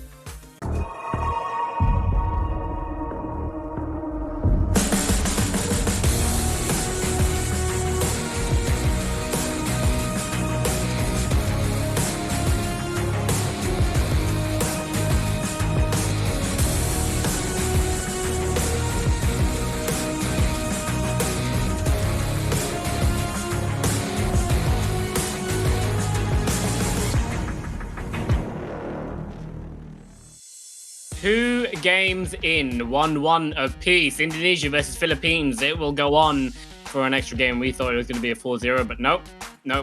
We're looking for a 4-1 now. Either one of these teams can take it. And it looks like Philippines have replied to Indonesia and said that, look, we did nearly take the series 3-2. You won 3-2 last time. It was close. We're going to make sure that this goes in our favor, and we're going to be the ones playing Thailand come June the 6th. Game number 3 going on to Erangel. Home sweet home, Saint. Yeah, I think realistically we're going back to the play style of Miramar because Vikendi plays a little bit differently. I mean, yes, positioning is still really strong, and I think that's exactly what we saw in game 2, where the Philippines just had such a strong position by taking that hill early that the Indonesians just couldn't find a way around it. But coming into Erangel, it's more about that hard cover, more about the compounds you get, and also about getting those hilltops. Because let's say you get a sort of southwest circle, we get towards the ferry pier area. If you then get the hill north of ferry pier, you control the whole field, right? So there's a lot of positions like that in Erangel where a specific position can lock down a large area. And realistically, if you're the team that gets the circle early, you need to be taking control of those positions. If you're the team that doesn't have it, you need to start grouping up into those blobs and taking those gunfights to try and take the positions off them. And I think realistically, this game is going to play much more like we saw Miramar versus Vikendi, where there's specific positions. Like, we saw that one compound on Miramar, turned the whole game around. It was a 7-man disadvantage that got flipped into a 16-0 win. So once again, you're going to wrangle. Those kind of positions are going to be what dictates this game. And Indonesia, a team that has played on a global level, on an international level, will know exactly what to do in certain circles, what the prime compound is. And I think we saw that play out very well for them in Miramar. And I wanted to say, if we ever get the chance to interview the commanders in chief, I just wanted to know when the commander for Indonesia decided, right, no, everyone needs to go into the compound. When that call was made and how much trust the rest of his team has. And I think going into Nations Royale, so it's also having a lot of trust in whatever call is made and just going for it. It did not bode so well for Indonesia. We did see, and we did talk about, maybe they can swing all the way round and get a pinch on the Philippines on that hillside. But the commander decided, no, we're just going to full frontal attack and see how it goes. We've got the better players. And it did look like that they managed to kind of gain some ground. But at the end of the day, Philippines just play better and push them back. Having a look at the scoreboard coming in, we can see how the kills now are tallying up for both these teams. TD on 8, Kells on 5, and Edvi King on 4. Still the top 3 players for Indonesia coming in on Philippines. Finally, 6 kills for Pinkish, and then BMG players coming in with 5 and 3 with their top. Yeah, we spoke about Philippines only having 8 players in game 1 that had an impact. This time, a further 9 players were able to impact the game. So much more of a team-based performance, right, compared to map 1. And I think that's why they won this game, where when they had that hilltop, there were no chinks in the armor. There were no players that just got wiped out, as soon as the crush came in. They all sort of held firm. They all had an impact on this. But I'm looking at this circle now, and like I said, how it's sort of returning to Miramar. On Miramar, we had these sort of contest drops, so it didn't necessarily turn into a gunfight, but we saw teams sharing positions. And now we're seeing it again, where the Rosok area and the Pachinki area seem to be getting shared. And Indonesia, with the early kill, I think that's towards apartments. So we do see that Indonesia's only got 28 players. I think. Oh my god! Holy moly! What a circle! Hello, PUBG god. I've not been up here for a while. Okay, right. Now it's a race. This circle is just a pure race to get. Realistically, the southeast area, the southeast of Stawa, is where you want to get control of. RDK is doing a lot of work with that. Easy. He's got 2 kills already. There's 2 more players here, I think, for actually, no, it's a lot of Filipino players. So RDK is sort of isolated on his own. But if he can have a little bit more impact, he's already got 2 kills. He's already at least sort of secured that 2-for-1 trade. But if he can get maybe 1 more, even if they go down, if they can pretty much shut down that man advantage, they've done such a massive job here. But yeah, with this circle, the area sort of southeast of Stawa, sort of on the southern side of this of the actual circle, is where you want to be focusing. Those compounds, realistically, once you get control, you cannot breach. They're so hard to breach. But talking of breaching, the Philippines are trying to push the Indonesian players here. Oh my god, that was the RDK. Managed to get another one. And they're just holding this. They've both switched to the shotgun. They're just going to run out. They're going to go for it. The miss, look. No, it doesn't work. Oh, everyone's on the stairs. RDK finally goes down. Eventually, Philippines, they managed to switch it. But look at that. 4 knocks, Saint. Are they going to get the flushes though? Yeah, and you can see Indonesia, they have a little backup squad coming in. They come in, they flush, and they're going to get the reses. And that's 1, 2, 3, 4, 5, 6 players. What a hold. Dead. What a hold. RDK, I think, got 4 or 5 kills there. Massive. And both reses are going to come in. They're going to secure all those kills as well. And we pointed out that there's a 4-man advantage in the Indonesian favors. It's now going to be a 4-man advantage. It's a 4-man advantage for the Philippines. It's now going to be a 4-man advantage for Indonesia. So massive performance there by RDK to hold down the opponent. Well, I say hold down. They were actually the aggressors, pushing 2v5. Got all 5 kills. Perfect. You got to style on them somehow. Oh, what a way to start the game for Indonesia. And I mean, that kind of goes back to what we were saying before map 1, where maybe the Indonesians have that better, mechanical gun skill, and the Filipino sort of win condition is teamwork. And there it kind of felt like they were going one by one, right? They were taking all the fights individually versus that duo, and that was why RDK was able to get multiple knocks with the Uzi. He was able to get that shotgun kill as well. I don't know how that happened. Because they were facing one by one, the Indonesians were able to turn around, and suddenly it becomes a really good game for them already. And we're looking at this now, and Philippines on such a big back foot by being overall 8 players down, but in terms of the man advantage being 4 players down, and also Indonesia having a pretty good rotation path to the zone. It's going to be a rough one for Philippines, but they could turn it around. We saw game 1, Indonesia turned around a big deficit. Game 2, they nearly did it again. So maybe this time it's the Philippines' opportunity to turn around those deficits. Of Indonesian players out in Georgia Pole, they know they've got a long way to go, trying to muster all the vehicles they can to make this rotation. I genuinely thought that RDK missed those shotgun shots. He had a double barrel. He had 2 shots, and he was looking the wrong way coming out of that apartment.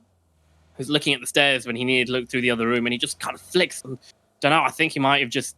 I don't know how he didn't die, if I'm honest. But the guy in that room really whiffed his shots. Yeah, they did enough damage. They got everyone knocked apart from one who was rezzing on the stairs, and just worked in their favor immensely. But I really feel like in those kind of gunfights, if you look at tactical shooters like CS:GO, Valorant, and stuff like COD, in their clutch like that, where you have this gunfight between 2 or 1 player versus multiple, the sort of way it goes is always the second person that gets knocked's fault.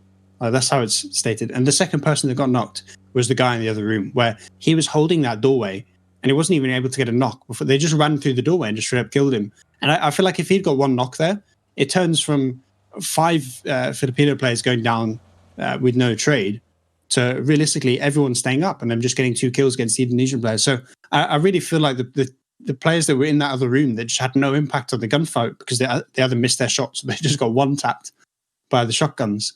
If they had had more of an impact, that could have been so much different. By the looks of it, the Filipinos have managed to make their way into the circle first, and they've got a very strong compound, one of my favorite compounds whenever the circle does appear.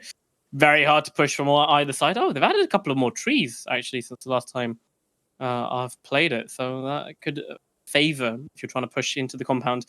But you've got this one and the one across the road. You get this lockdown, immensely hard to try and flush you out of it. You have to go for the crash. And you can see Indonesia very late on their rotation, but still playing it very methodically. Yeah, and this is one where the Philippines now have a early ascendancy in the circle. Right? They have that little forward operating base almost in the middle of the map, in the sort of the twin compound, right in the center of the map. But if there's only 2 or 3 players there and the rest of the team can't join in, or the rest of the team's dying on rotation like this, then even though those 4 or 5 players have a good spot, it's going to be very difficult for them to hold on because eventually they're just going to get crashed by 10 players. But we see that big group on the south, right? The Philippine players rotating on the south. They need to take control of this area southeast of Stauber, because if you could lock down those compounds, particularly the one you sort of see the diagonal road, the compound in the middle of that diagonal road, and the one to the east of it, those 2 positions lock down sort of about half the circle. So if you stack maybe 4 players in each one, and you position a couple of players around to be able to support them if a crash does come in, then realistically you lock down the circle, and that 5-man disadvantage might not be that impact.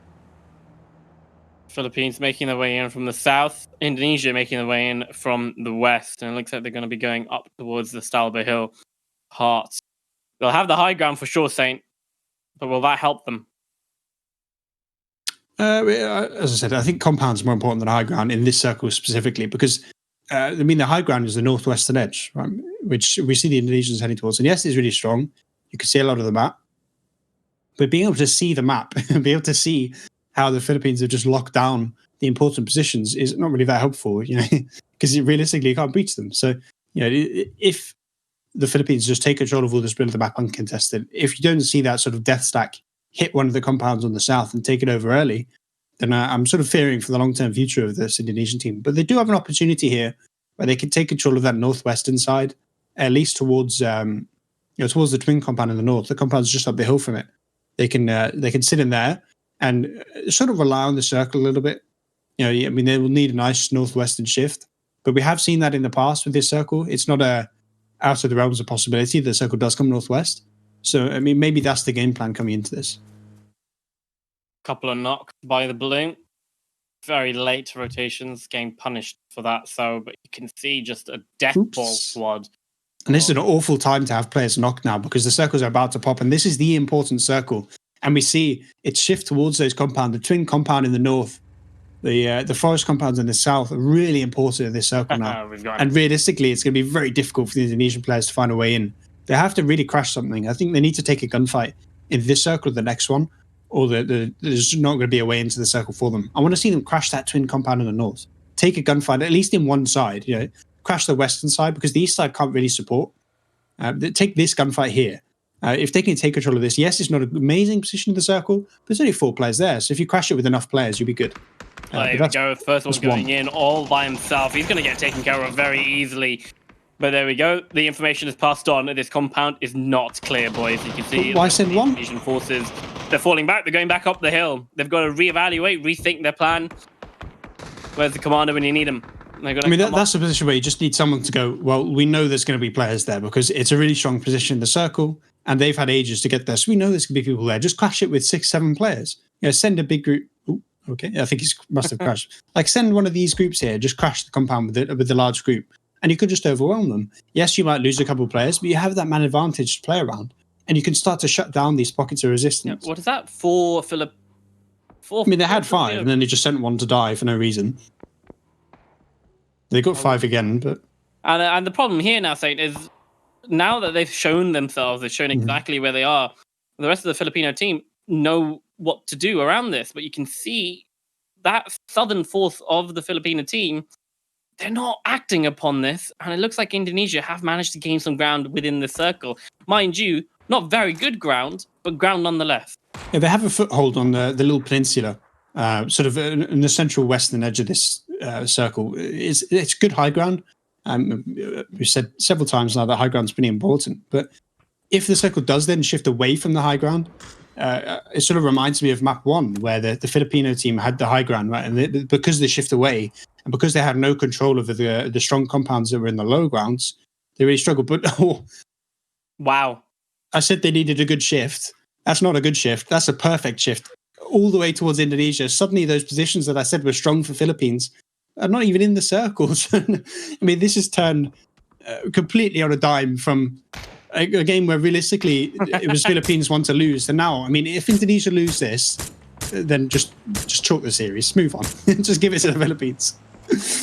What a circle. Indonesia, they're just the better players, Saint. They read what the circle's going to do. Get circle. And they've got the calculators out, and they've calculated they punch each other.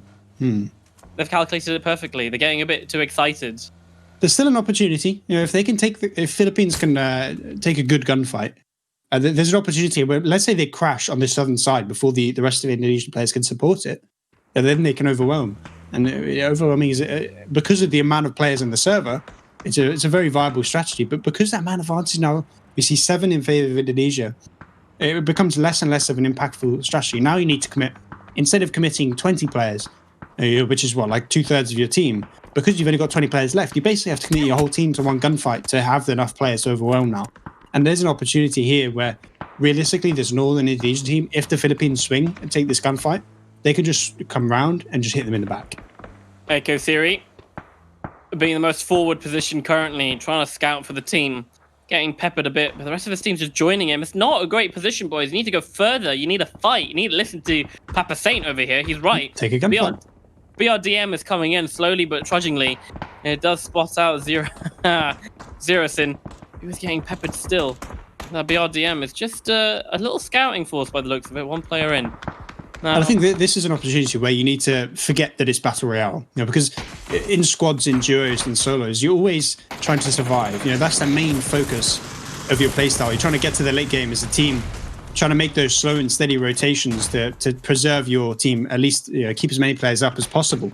But now you've just got to take a gunfight. Treat this like a conquest game in Battlefield. Treat this like a team deathmatch and just take a big gunfight. Coming over the hill, gonna try and fight Philippine. It looks like they've got some sort of control of the bunker as well, but everyone's all over the place. It looks like Philippines have no order to whatever they're doing. They're in a shambles. You just have to form up in a block here and just hit something. And yes, realistically, you're going to have like a 20% chance of survival, 20% chance of winning. But if you do get that 20%, if you do get that low odds win, that's when you just win the game. And realistically, they're just not doing that. They're still pretty spread out. And yes, the fight's coming in, but now the man advantage is really coming in favor. 11 player advantage now for Indonesia. And they're just shutting down these pockets of resistance. Looks like the Philippines, they're just trying to crawl back into cover, trying to get the reses off. That's 3 knocks, 4 knocks actually from what we can see. Indonesia, only 1 on the other side, and he's at the top of the hill, and he's going to get resed quite easily. The rest of the Indonesian force need to come and back this up, but they're just too slow. And they can't do so because, the Philippines need to come and back this up. Indonesia just have every single angle covered. They can't cross this open land. Philippines, I think they lost the timing on this. Yeah, and just the fact that they have those little pockets, that is brutal. There's so many knock players. I mean, yes, it says 26-9, but realistically, I think there's 2, maybe 3 players up for the Philippines. So it looks like Indonesia has secured map 2 in pretty dominant fashion. And it was just that shift, really, wasn't it? I mean, that massive western shift just threw the game up in the air. I mean, when I say up in the air, just put it straight into the lap of the Indonesian players. Yeah, and what you mentioned something, and it was Philippines need to do this before Indonesia do something, and it was all about timing. And it really looked like in the play style, Philippines, they just hesitated. They didn't know what to do. They were pushing up slowly, not unsure about their play, and it just ouch. Well, it really does show. Somehow KP's still alive after 500 explosions around him. Mollies are going in. He's going to run into the smoke. Well, Edwin King's going to run into the smoke, looking to increase his thing. He's going to run into the fire. He's burning. He's burning. He's burning. He's going to fall from the fire. They're killing each other. You haven't won the game yet. Hello. Is he going to get a 1v21 without getting a kill? The red's coming in. He might get on the red. The smoke is still up. He's going to run straight through. He's going to get run over. Oh, no. I mean, it was 1v21. They just got 4 kills, but no, there he goes. Finally, someone shut it down. They stopped killing each other for a second. And Indonesia shut it down. 17-0. A bigger win than map 1, but realistically, it was all that shift. Yeah, all that shift and the inexperience from Philippines by the looks of it. It kind of felt like they just weren't working together. I mean, yes, it was a really low odds percentage win, but this was such an important moment of the game. Here, this player on the left, if he gets that knock, they win the whole gunfight. Oh, he does hit him. Yeah. He hits him with the first, but half of the bullets go into the wall, and then he just finishes off with the second. That's insane. But really, I think that moment there swings the game. Like, if they come into the... they already had a 4-man advantage to start the game off. If they come into that with a 6, 7, maybe even an 8-man advantage coming into phase 1, then they can take they don't necessarily need to worry about this kind of thing because you can just overwhelm. But because the man advantage swung suddenly in Indonesia's favor, meant that they couldn't take the high odds gunfight when that circle shifted away. Yes, I mean, they had really good control. They took the positions that I said were important. And then you just get that brutal shift. How brutal. Does he live? I don't know. I mean, he survives like 6, 7, 8 in that smoke. Pads his stats a little bit. But like realistically, once that big Western shift comes in, you have to have a man advantage to win that. You know, you have to be coming into that with a 4 or 5 player advantage compared to the other team. And because they didn't have that, because of that gunfight we saw in the apartments, that's where you see a bit of a snowball effect, you know, where you know that minor moment at the start turns into this big influential moment later on. I mean, that minor moment that followed by a shift, just everything went into the way of Indonesia, and it looked like, honestly, from my perspective, it looked like Philippines just hesitated too much. They didn't know what to do if the circle shifted away from them. They didn't plan that far ahead. Questions need to be asked to their commander and whatnot. But that's game number 3, Erangel, Indonesia. They take the lead in the series 2-1 yet again. But that might not be all that we've seen from Philippines. Just 2 games down. You know, can't say for certain, but we can find out more as we move on to Sanhok and the next game. Don't go anywhere. We'll find out after this break.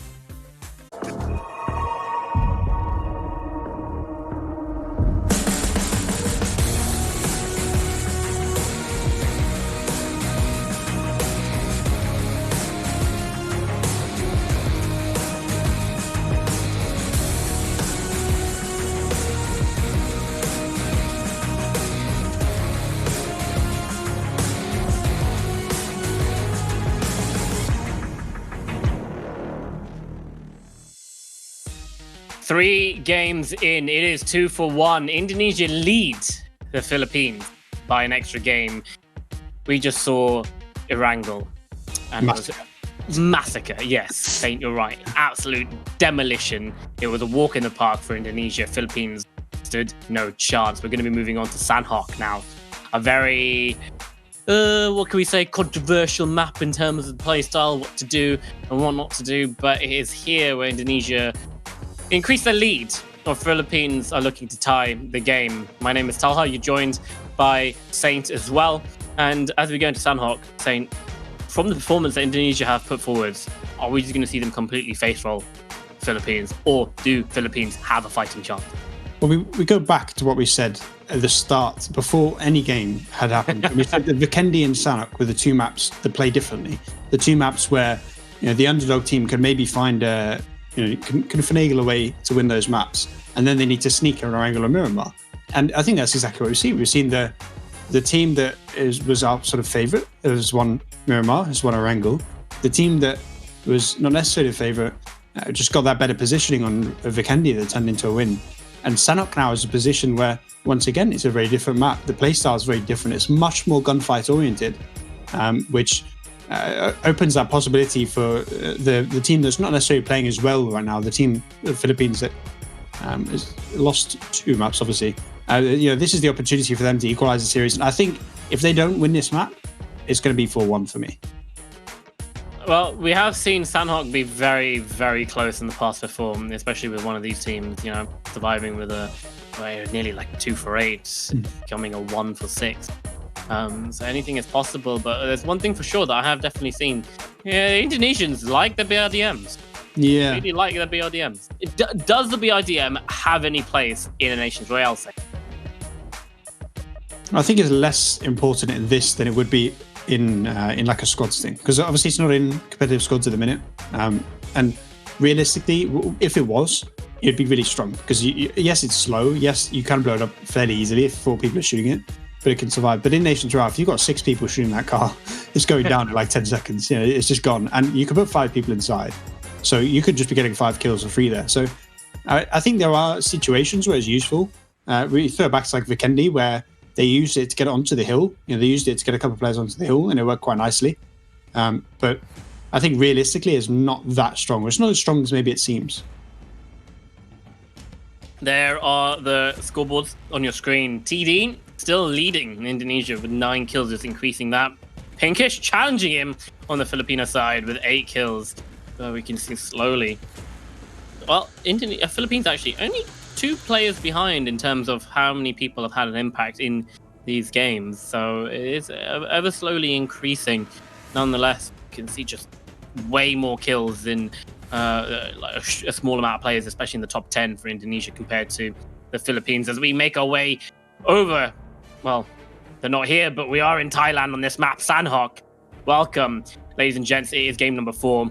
And we find out whether or not the series will be tied or Indonesia will take an extra map. And we said this map, it plays very differently. The reason why it plays differently is because it's gunfight oriented. And so far, Indonesia seems to be the team that is most successful in gunfights. So whilst we are saying it is the map that is potentially that sort of flip, the opportunity for Philippines to arrest the momentum of that Indonesian roster, I do still think Indonesia has to be the favourites to come into this because of the success they've had so far in gunfights. And now we've seen in the previous games that Indonesia didn't have a full roster. They had like 27, 28 players joining the game. Now they've got 31. Now the Philippines don't have that early man advantage. It's going to be even more difficult for the Filipino roster. Philippines choosing not to go towards boot camp, but they are going to be, taking the fight for Paradise. And it looks like it's going towards Indonesia's favour. They've already got 2 knocks, 3 knocks, 4 knocks. And, Indonesia, they've won this area convincingly. Philippines left with 1 guy alive, BMG. And there's not much he can do. Going to slowly back out, try and get out of there and regroup for the rest of his team. But he is surrounded. If you look at the map, just every single compound near him taken by the Indonesian team. And if there was one thing the Filipino roster didn't want to happen, it was that. A gunfight where 4, maybe 5 of them go down without getting a single kill. And that's exactly what's happened here. I mean, maybe Merchant might be able to get a kill or two here, but now he's revealed his position. I think realistically he's going to get shut down. And that man advantage, it's already 4. It's probably going to be 5 very soon. That's rough, and especially on Sanhok, where it is, those big gunfights happen so early in the game. Realistically, around phase 3, you'll see like a 20 versus 20 gunfight. If you're coming into that gunfight 5 men down, maybe even more than that, it's so rough to win it. Well, you can see Mr. Chan giving us a great expedition of parkour right now as he locks up the barrel. 3 people jumping over, manages to get 1, but he's just going to get sprayed down by the sheer force. And the team kills come out as well, just to add some salt to that spice. But you can see, well, the Philippines, they're actually pushing up from the compounds nearby. They're not going to fall back. Is this where they just go for another equal gunfight? Like, they could have joined in early on. If the players that were already there could have survived. I mean, look how many players there are for Indonesia. Oh, my God. I mean, it's going to be 10 versus 5 here, and they could just push this man advantage like 10, maybe even more than that in Indonesia's favor if these Filipino players do get to invest in this gunfight. I'm a little bit nervous for the long-term future of the Filipino team. This is a map they had to win for me. They had to win both the Candies and the Sanhok and then sneak a map somewhere. And realistically, I just don't see that happening with the way it's starting. I mean, yes, they get a kill here, but it's still, what, 10 versus 4? Rysum managing to find 1 straggler on his own. Where you can see the Filipinos, they're also got backup of their own coming in as well. And they've kind of pinned and honed onto the position of where they are. A bit of team killing going on again, just a tiny bit. You can see the Philippines, Indonesia, they're breaking apart right now. You've got Rysum coming in behind them. He's managed to find 2 knocks. I think that might have been the 3rd as well, but it's just trade for trade right now. Unable to connect the shots. Rysum, hip fire is key right there. Switches to UMP, spots another one out, but he's just completely surrounded. Where's his team? Oh, yeah, Saint, they're dead. And the big problem there was, yes, Rysum got like 4 or 5 knocks. He didn't flush any of them. I mean, yes, I think he got 2 down. He was the only player that actually flushed any kills there. And you see how many Indonesian players are knocked, but he just didn't flush any of them. So, yes, that gunfight came in, and I think we're going to get round 3 in the second. But that gunfight came in. Oh, you can see the Filipinos, they're coming in hard and strong. They want to end it here at Paradise. Look at that force from the north. Are we playing a different game mode? They're going to try and hold Indonesia in Paradise. But now it's how do they take this? Do they get the high ground? Do they go straight for that main building? We don't know, but they're trying to scout it out, see exactly what's going on, see if they can get an early pick, but it doesn't matter because Uncle Drew on the Filipino side is just like, hey, buddy, you're right there? Yeah, we're just going to give you a little knock. That's not very cash money of you, Mr. Uncle Drew. At least the res is going to come in. It's just not the end of the world. But this right here, if the Filipino team wants to win this game, they have to find a massive victory here. They have to win this out and push the man advantage back in their favour, and I just don't see it happening. Uncle Drew starts it off by getting a knock onto the Indonesian side. Vox does the same as well, but Nandu, he manages to find 2 knocks along with RDK. We saw him get ham in the last game, but RDK, they've managed to counter-push this Indonesian push. And he's so up close and personal with a QBU as well, managing to fall to 4 HP. TD's coming in on the backside, on the flip side, to save his life. But this is the kill squad of Indonesia. Look at the kills. Look at the players. It's RDK, Eddie, King, Nandu, and they're just completely bagging. Shooting in the head, bagging them up, taking them to the morgue, taking them straight to the morgue. I think we're Where are they? Gone. They're dead. They're gone. We're in circle 1, Teller, and 2/3 of the Filipino roster's gone. What's going on? The quickest game I think we'll ever see in a Nations Royale right here, unless someone's just going to go snake. But realistically, gunfights are the name of the game in this map, and the Philippines just took it like 5 at a time. And they knew there was like 10 Indonesian players here, and they just sent 5-man groups in every time. Yeah, well, Yanni, somehow he's managed to survive. This is insane. This is all he needs. The rest of the Indonesian roster on his front. He's coming up behind. He's just 1v20 out. He can't see someone looting. He finds Edvi King. I just take him down. But where's his backup? Where's his team? Where's the rest of the Filipino roster? Oh, no. Is 8 more? I think they're up north in Kao, I think. Or at least that area of the map. But realistically, that just shows, I think, the reason why Indonesia's won 2 of the 3 maps so far is that they're just better in a gunfight. They're just working better as a team. They've got the slightly better mechanical aim, and that's why they just shut them down. Here's the final group.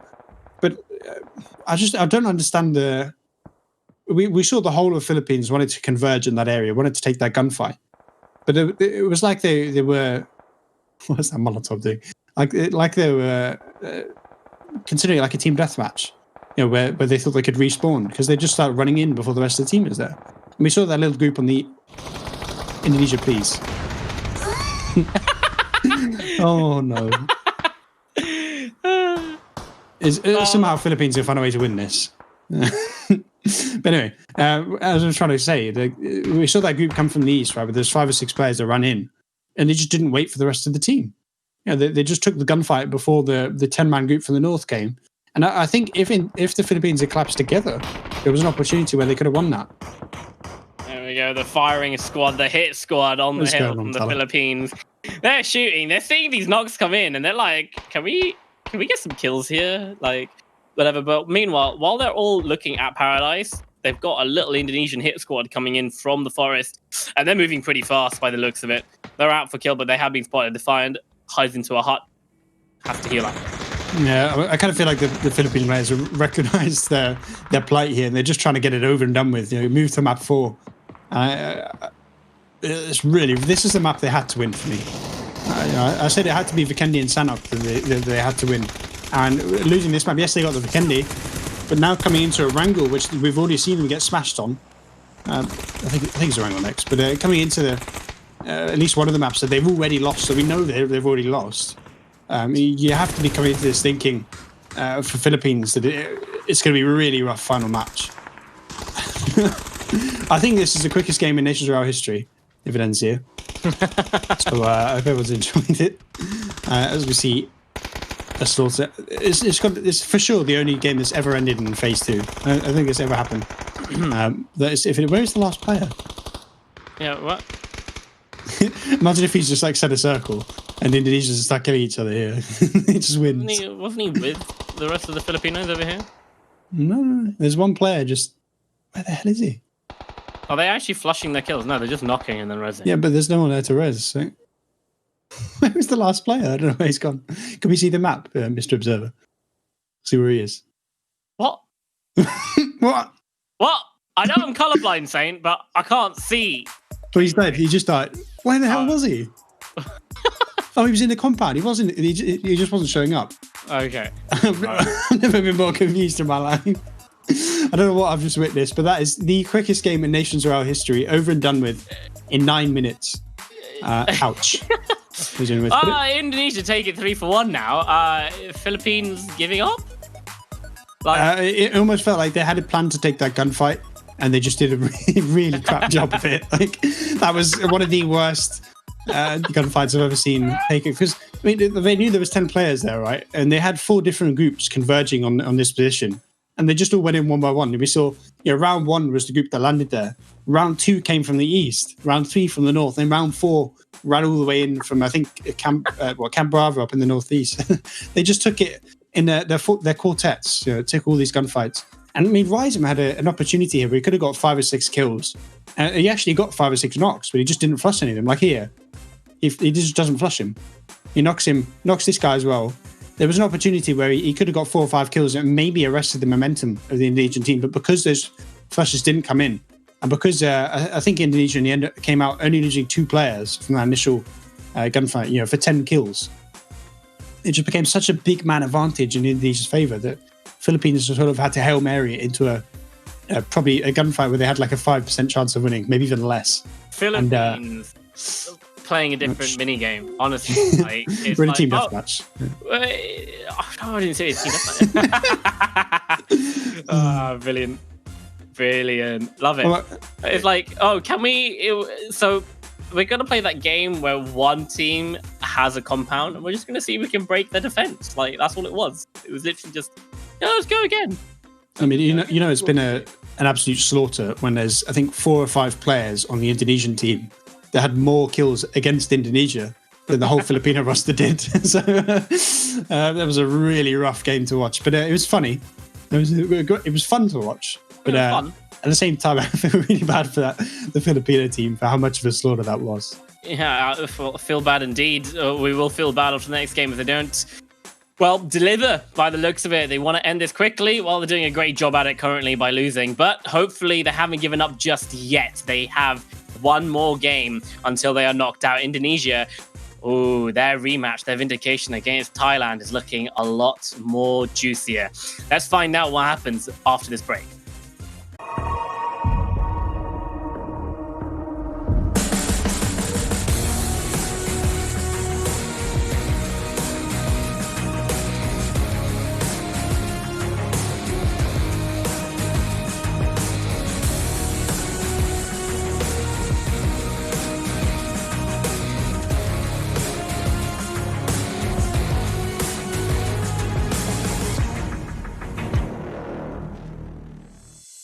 Welcome back. Nothing cool to say because I've said it before. We just have to remake the game. So we're going to be going back into a wrangle. It's Indonesia versus Philippines. If you're just tuning in, Philippines are down. Indonesia are leading the series 3-1. This is the final game for them to take victory and go for vindication against Thailand in the finals for the GLL Nations Royale Asia. My name is Talha. I'm joined by Saint, and we're bringing you all the action. And this might be it. This might be it for the Filipino Saint. Yeah, and the one saving grace to the Philippines and that is that the circle was a little bit rough for them. You know, it wasn't impossible for them to get in, but Indonesia definitely had the easier path to get in. So the fact that we're starting again, maybe it's going to help them, maybe not. We'll see. But here we go. We're in the game already. So a speedy one. It looks like the Philippines are going to commit to the western side, which is what they did last time.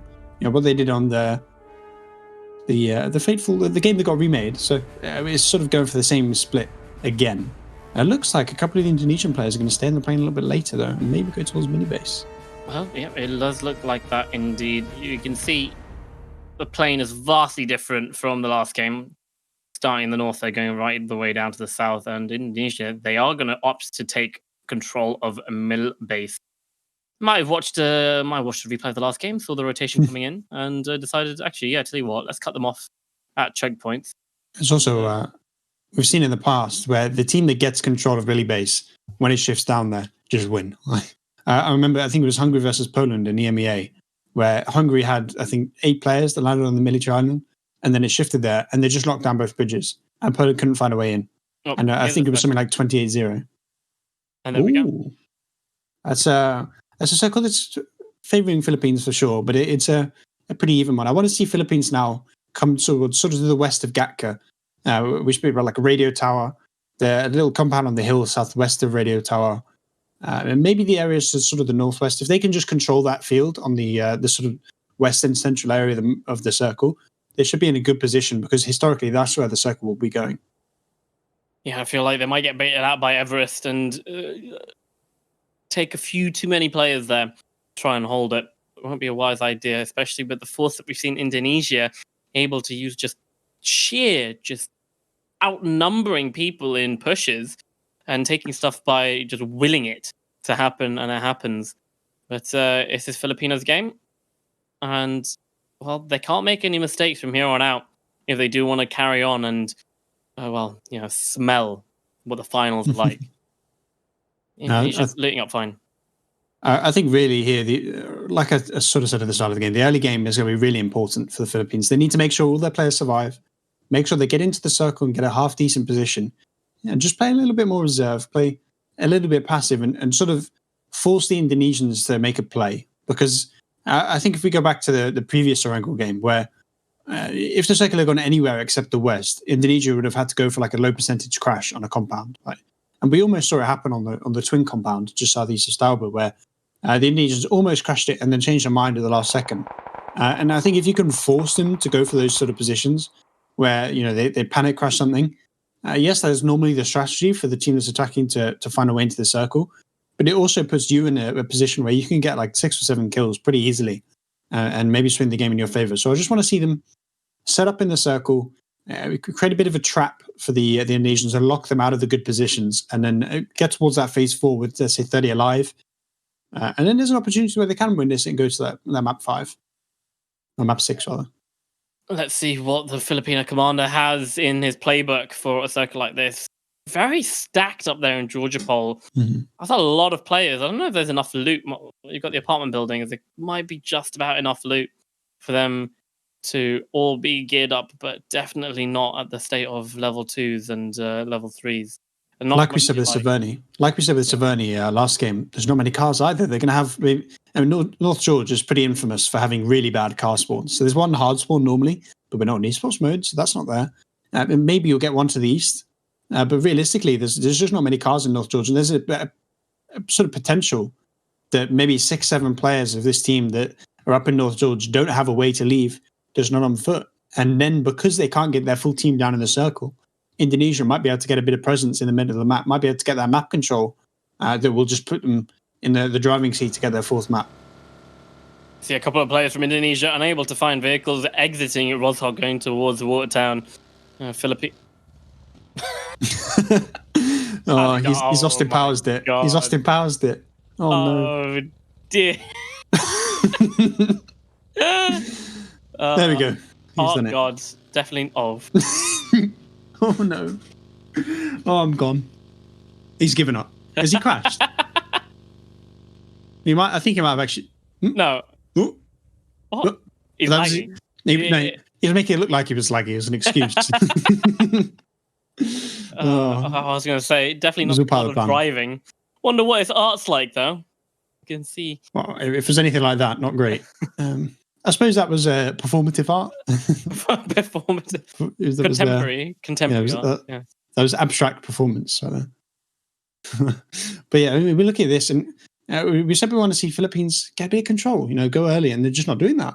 And there's an opportunity. There's a timing here where the Indonesian team could push in, a spearhead through the Gaka area and take really nice control of the area before Philippines come down. See, I even said they might get baited by taking Everest because it's so close to them and it's just a big monument in the middle of this circle. But they haven't even done that, Saint. And Indonesia have managed to make their way up and grab some ground on Everest. And if the entirety of Indonesia can do this, they stop the Philippines from even advancing into the circle. Yeah, I think it's very rare that you want to take Everest as a sort of position to play late game. But once you get control of the hilltop, you can see probably 90% of this circle. And then you can go, that compound's clear, that compound's clear, that compound's clear, and then just move your whole team in. So this sort of spearhead by Indonesia to get control of the peak of Everest is going to be, I think, really influential on the way this game plays out. Yeah, because they get all the information on Juniper, and they'll realize they now know they're all there. Very soon they are all there once the bullet starts flying, and you can see the bullets are flying in the general direction of Everest where the players are, but none of them are hitting currently. And Jam, he's backing out, and I feel like Philippines are shooting themselves in the foot by retreating here. They need to make a rotation. They need to make it now. 10 seconds until phase 2, and this is where we're going to see, has this sort of luck paid off and we get like a nice northern shift here? Or just the fact that they've just got no presence really towards that field.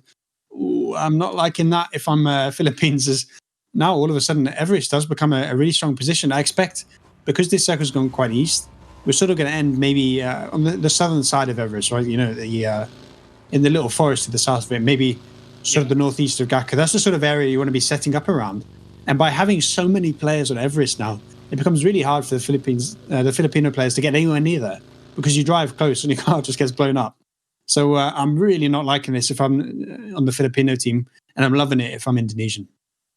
The Indonesian military force, they're coming in. They spotted out a little rotating force from the Philippines in the south there, so that will be passed up the ranks to the commander, and they just need to know to watch out. But look at this. They've just got everyone and their nans and their cats and their dogs up on that mountain, just praying, hoping that they can hit some shots. But nonetheless, they've got the best position for them in this circle, considering where the Filipinos are. I just don't understand the mindset of let's just keep our team in North George. I mean, they should have known that. I mean, they would have known that the southwest of that circle was pretty much empty because the way the plane was. They know roughly where the Indonesians land. So they should have known that rotation was possible and that they could have filled more areas. Oh, wow. The perfect scouting vehicle, but that's like a 1 HP now. So his own team shooting him. Is that? His own team shooting him. Oh, no. Oh, that's right. The captain's being shot by his own team. But he's going to land it, though. The good thing about the gliders, they don't blow up in the air, so you can land them safely. As long as these players don't shoot him out of it. Because obviously if he falls, he's going to die. But no, he's going to be okay. Sort of. The worst landing I've ever seen. His landing just bounced. But, yeah, I mean, I just don't understand There's 3 of them. I've seen better landings, but at least his Uber's arrived. So could have been worse. There we and he go. didn't get killed by his team. And now this circle. I mean, you just look at the control that Indonesia has now. Yes, the Philippines can sort of fill the western side and maybe wrap towards Gatka, but you're expecting that the circle now will sort of come either central or slightly east towards Indonesia. Historically, that's where it will go. You do occasionally see those sort of northwestern finishes, sort of between where Akko is and the Indonesian team. So there's a potential that the Philippines get a nice shift. I mean, we go back to the previous Erangel game where Philippines had so much control of the map, and then there was that nice shift, that favored the Indonesians. Maybe this time we'll see it go the other way around. But realistically, you can't be banking on that if you're the Philippines. I think here you need to not necessarily take a gunfight, but you need to sort of take some presence towards Everest, maybe get around on the foothills. Look at how much information and get a bit of getting from this position. Yeah. Just they're seeing all the rotations, and it looks like Philippines, they've got themselves radio tower, but I don't think that's a good spot considering it's a lot lower than what Everest is currently. You can see MC Tracker slowly climbing Everest.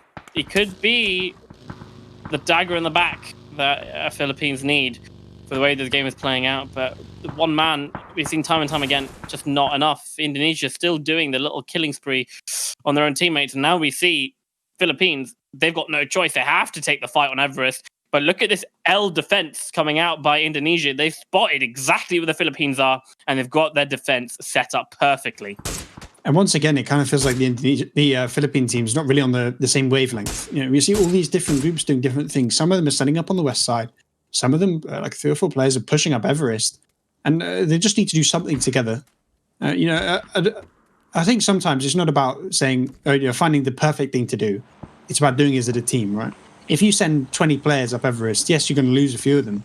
But there's only, 8 Indonesian players up there. Eventually, you can just overwhelm the defense. And it does sort of feel like they're doing that. But because they have so many players on the western side, you limit how many players you can get up this hill. And maybe push it to a point where it's too late. But this circle now, we have gone east. As we said, this is the sort of area we're expecting it to end in. There's a crash coming into Gatka down there in the south. Meanwhile, the push is coming in onto Everest. We've got some US Navy SEAL stuff going on as MC Tracker manages to make his way up. Tiju finds one on top of the hill. Ainsley manages to get the trade in, and while Tiju falls, eventually his DK Bull is there to reply. We've got enough players now on Everest to make this push worth it. And you can see the Philippines, they've got some knocks.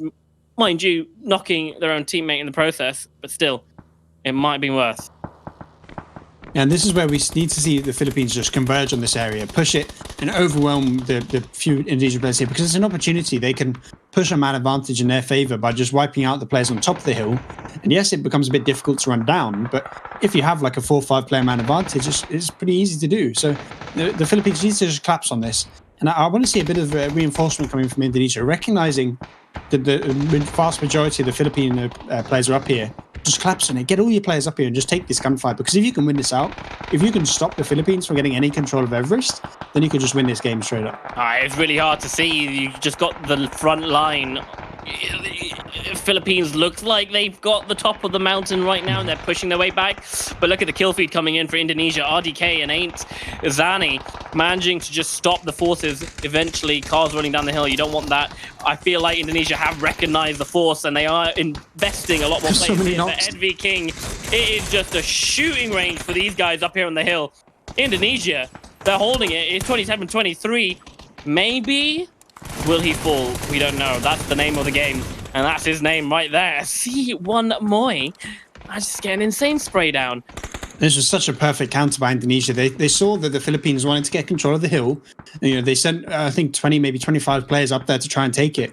And Indonesia just reinforced the position, just sent so many players up there and turned it into such a difficult fight for the Philippines to take. And because there was those little pockets of Filipino players still out on the western side, not involved in the fight, the fact that the majority of the Indonesian team, you look at that, there's only, 7 Indonesian players that didn't get involved on that hilltop?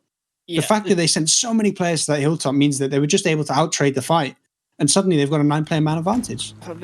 This team at the back, they're getting rinsed. It was their opportunity to come in and really disrupt the back line. Where's the trade? Even engaging, but there's no trade. It's all just going down. Okay, finally, the trade comes in, but it might be far too late. It The is. rest of the Indonesian players are here. There we go. Yeah. There's no might be there. There's no might be. It is too late. I mean, just right there. There's two people there for Philippines. One guy gets knocked, and the other guy just stays prone. Just doesn't do anything, and then he just gets killed by someone else. Like he needs in that position, you always need to be trading. Like that's the number one fundamental rule of Nations Royale is you need to be trading knocks. And now just I just don't see a way that this Philippine team, with what we've seen, the lack of team play, the lack of coherence on the team, I just don't see a way they make a comeback here. Comebacks are the story that makes dreams possible, but it's 24 for 11, so this dream is more like a nightmare if you're... It's a pan kill. Oh, no. Yep, maybe gets the pan kill, finishing off. That's when you know it's going badly. And then now they're just getting picked off one by one, and there's just... Oh, they're running it down mid. That's what they're doing. They're just running it down mid. This is the ego play by Indonesia to just end the game here, get rid of the remnants of the Filipino force. And I mean, yeah, it's just it's all about how long you can survive. I think those nades are pretty much bang on. Yeah, he's going to get one. Should be able to get a second one with the second nade, I think, as well. And he gets a knock with the AR, or the DMR, rather. It's all she wrote at this point. It's now about how many kills can you get before you die, rather than can you win this out. There's another kill, and there's just no return. None of the Filipino players are getting involved, having an impact. Yeah, finally we get a knock.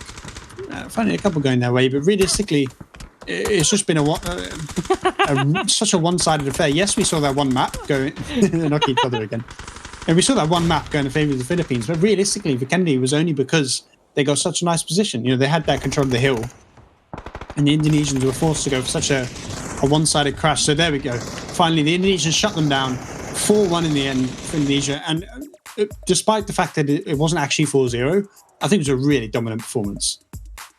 I mean, yeah, you're right. I think it was just a mishap of one game. Philippines just had that positioning at the time, and they somehow managed to muster the strength that they did have. But Indonesia definitely just replied and completely annihilated them. Made an example of what happens when you kind of transgress them, and they really want to go forward to the finals and try what they can against Thailand. Yeah, I'm really excited for that final because. Yes, it was a 3-0 last time those two teams met, but it was a really close one. We had two games went down to, I think, the last 10 players on the server battling it out for the win. So I'm really excited, especially with what we've seen today. I think that Indonesia have shown the progress they made because it was 3-2 last time. It was a really close game between the two teams the last time Indonesia played Philippines. And this time, they looked so dominant. They looked like a really dangerous force here. So I'm coming into this final and I'm seeing Indonesia as a team that's progressed, that's been learning, that's improved on their game plan, can be up against, I mean, yes, Thailand could be the favourites, but I think it's going to be a really good final. Yeah, I'm excited to see exactly what the outcome would be there, but it's just amazing to see the improvements that Indonesia have made since that first match that we saw against Thailand. Now, is it the improvements that they made, or was it just easy games for them, an easy competitor? But let's have a look at the brackets and see exactly how this entire Asian series has unfolded in front of your eyes. We saw right there Thailand versus Cambodia, Thailand taking that, then defeating Indonesia after Indonesia defeated Philippines quite convincingly, dropping them both to the lower bracket. Philippines winning that first game but unable to do so, as we just seen against Indonesia. Indonesia convincingly securing their spot in the grand finals of the Asia finals against Thailand. 6th of June. Next Saturday. PM. I'm just... The time. I'm thinking, is there a caveat here where... Was it the Philippines playing badly, or was it the Indonesians playing well? Because I kind of feel like it was a bit of both. Right? We saw a lot of times... I mean, take that last game. If we just go off that last game, Philippines had the perfect route into the circle. They didn't take it. They could have taken control of a lot of the center of the map. And they didn't do it. They stayed in North George. Or stayed in South George, rather. So I kind of feel like on a couple games, there was that little caveat of the Philippines making mistakes. We go back to Sanok, where the Philippines were sending in the little groups in the gunfight. We go to Miramar, where they abandoned the center circle to go take a sort of front line that just didn't work out. So I'm curious how much of today was Indonesian dominance and how much was the Filipino strength. But I still think, even if you're looking at those little mistakes were made, the fact that Indonesia was able to punish it so effectively was really impressive to see. So I'm excited for next Saturday. Yeah, indeed. It's amazing to see that in a Nations Royale, you really can't let your opponent have any sort of inches. Otherwise, if they're a team like Indonesia, if they're a team like Thailand, you give them an inch, they're going to take a meter if you do that. But yeah, we will be back Saturday. That is going to be the Asia Finals, if I'm right. I can't do dates and stuff, but yeah, Saturday. So if you want to find out exactly which country is better, Thailand and Indonesia, do tune in and support your team nonetheless. But what an amazing end. Well, amazing, but what a wonderful set of games today. Definitely. Right, so that is all from us from today. I hope everyone enjoyed. Don't forget to tune in on Saturday, 6th of June. It's going to be Thailand versus Indonesia. Best of 7. Best of 7. It's vindication time. Indonesia, they lost the first time round. They're going to try and stick it to Thailand and say that was just a little mistake. And they're fired up and they're angry. We saw it in their playstyle. So nonetheless, with that, myself and Saint, we say adieu, goodbye, and we'll see you soon.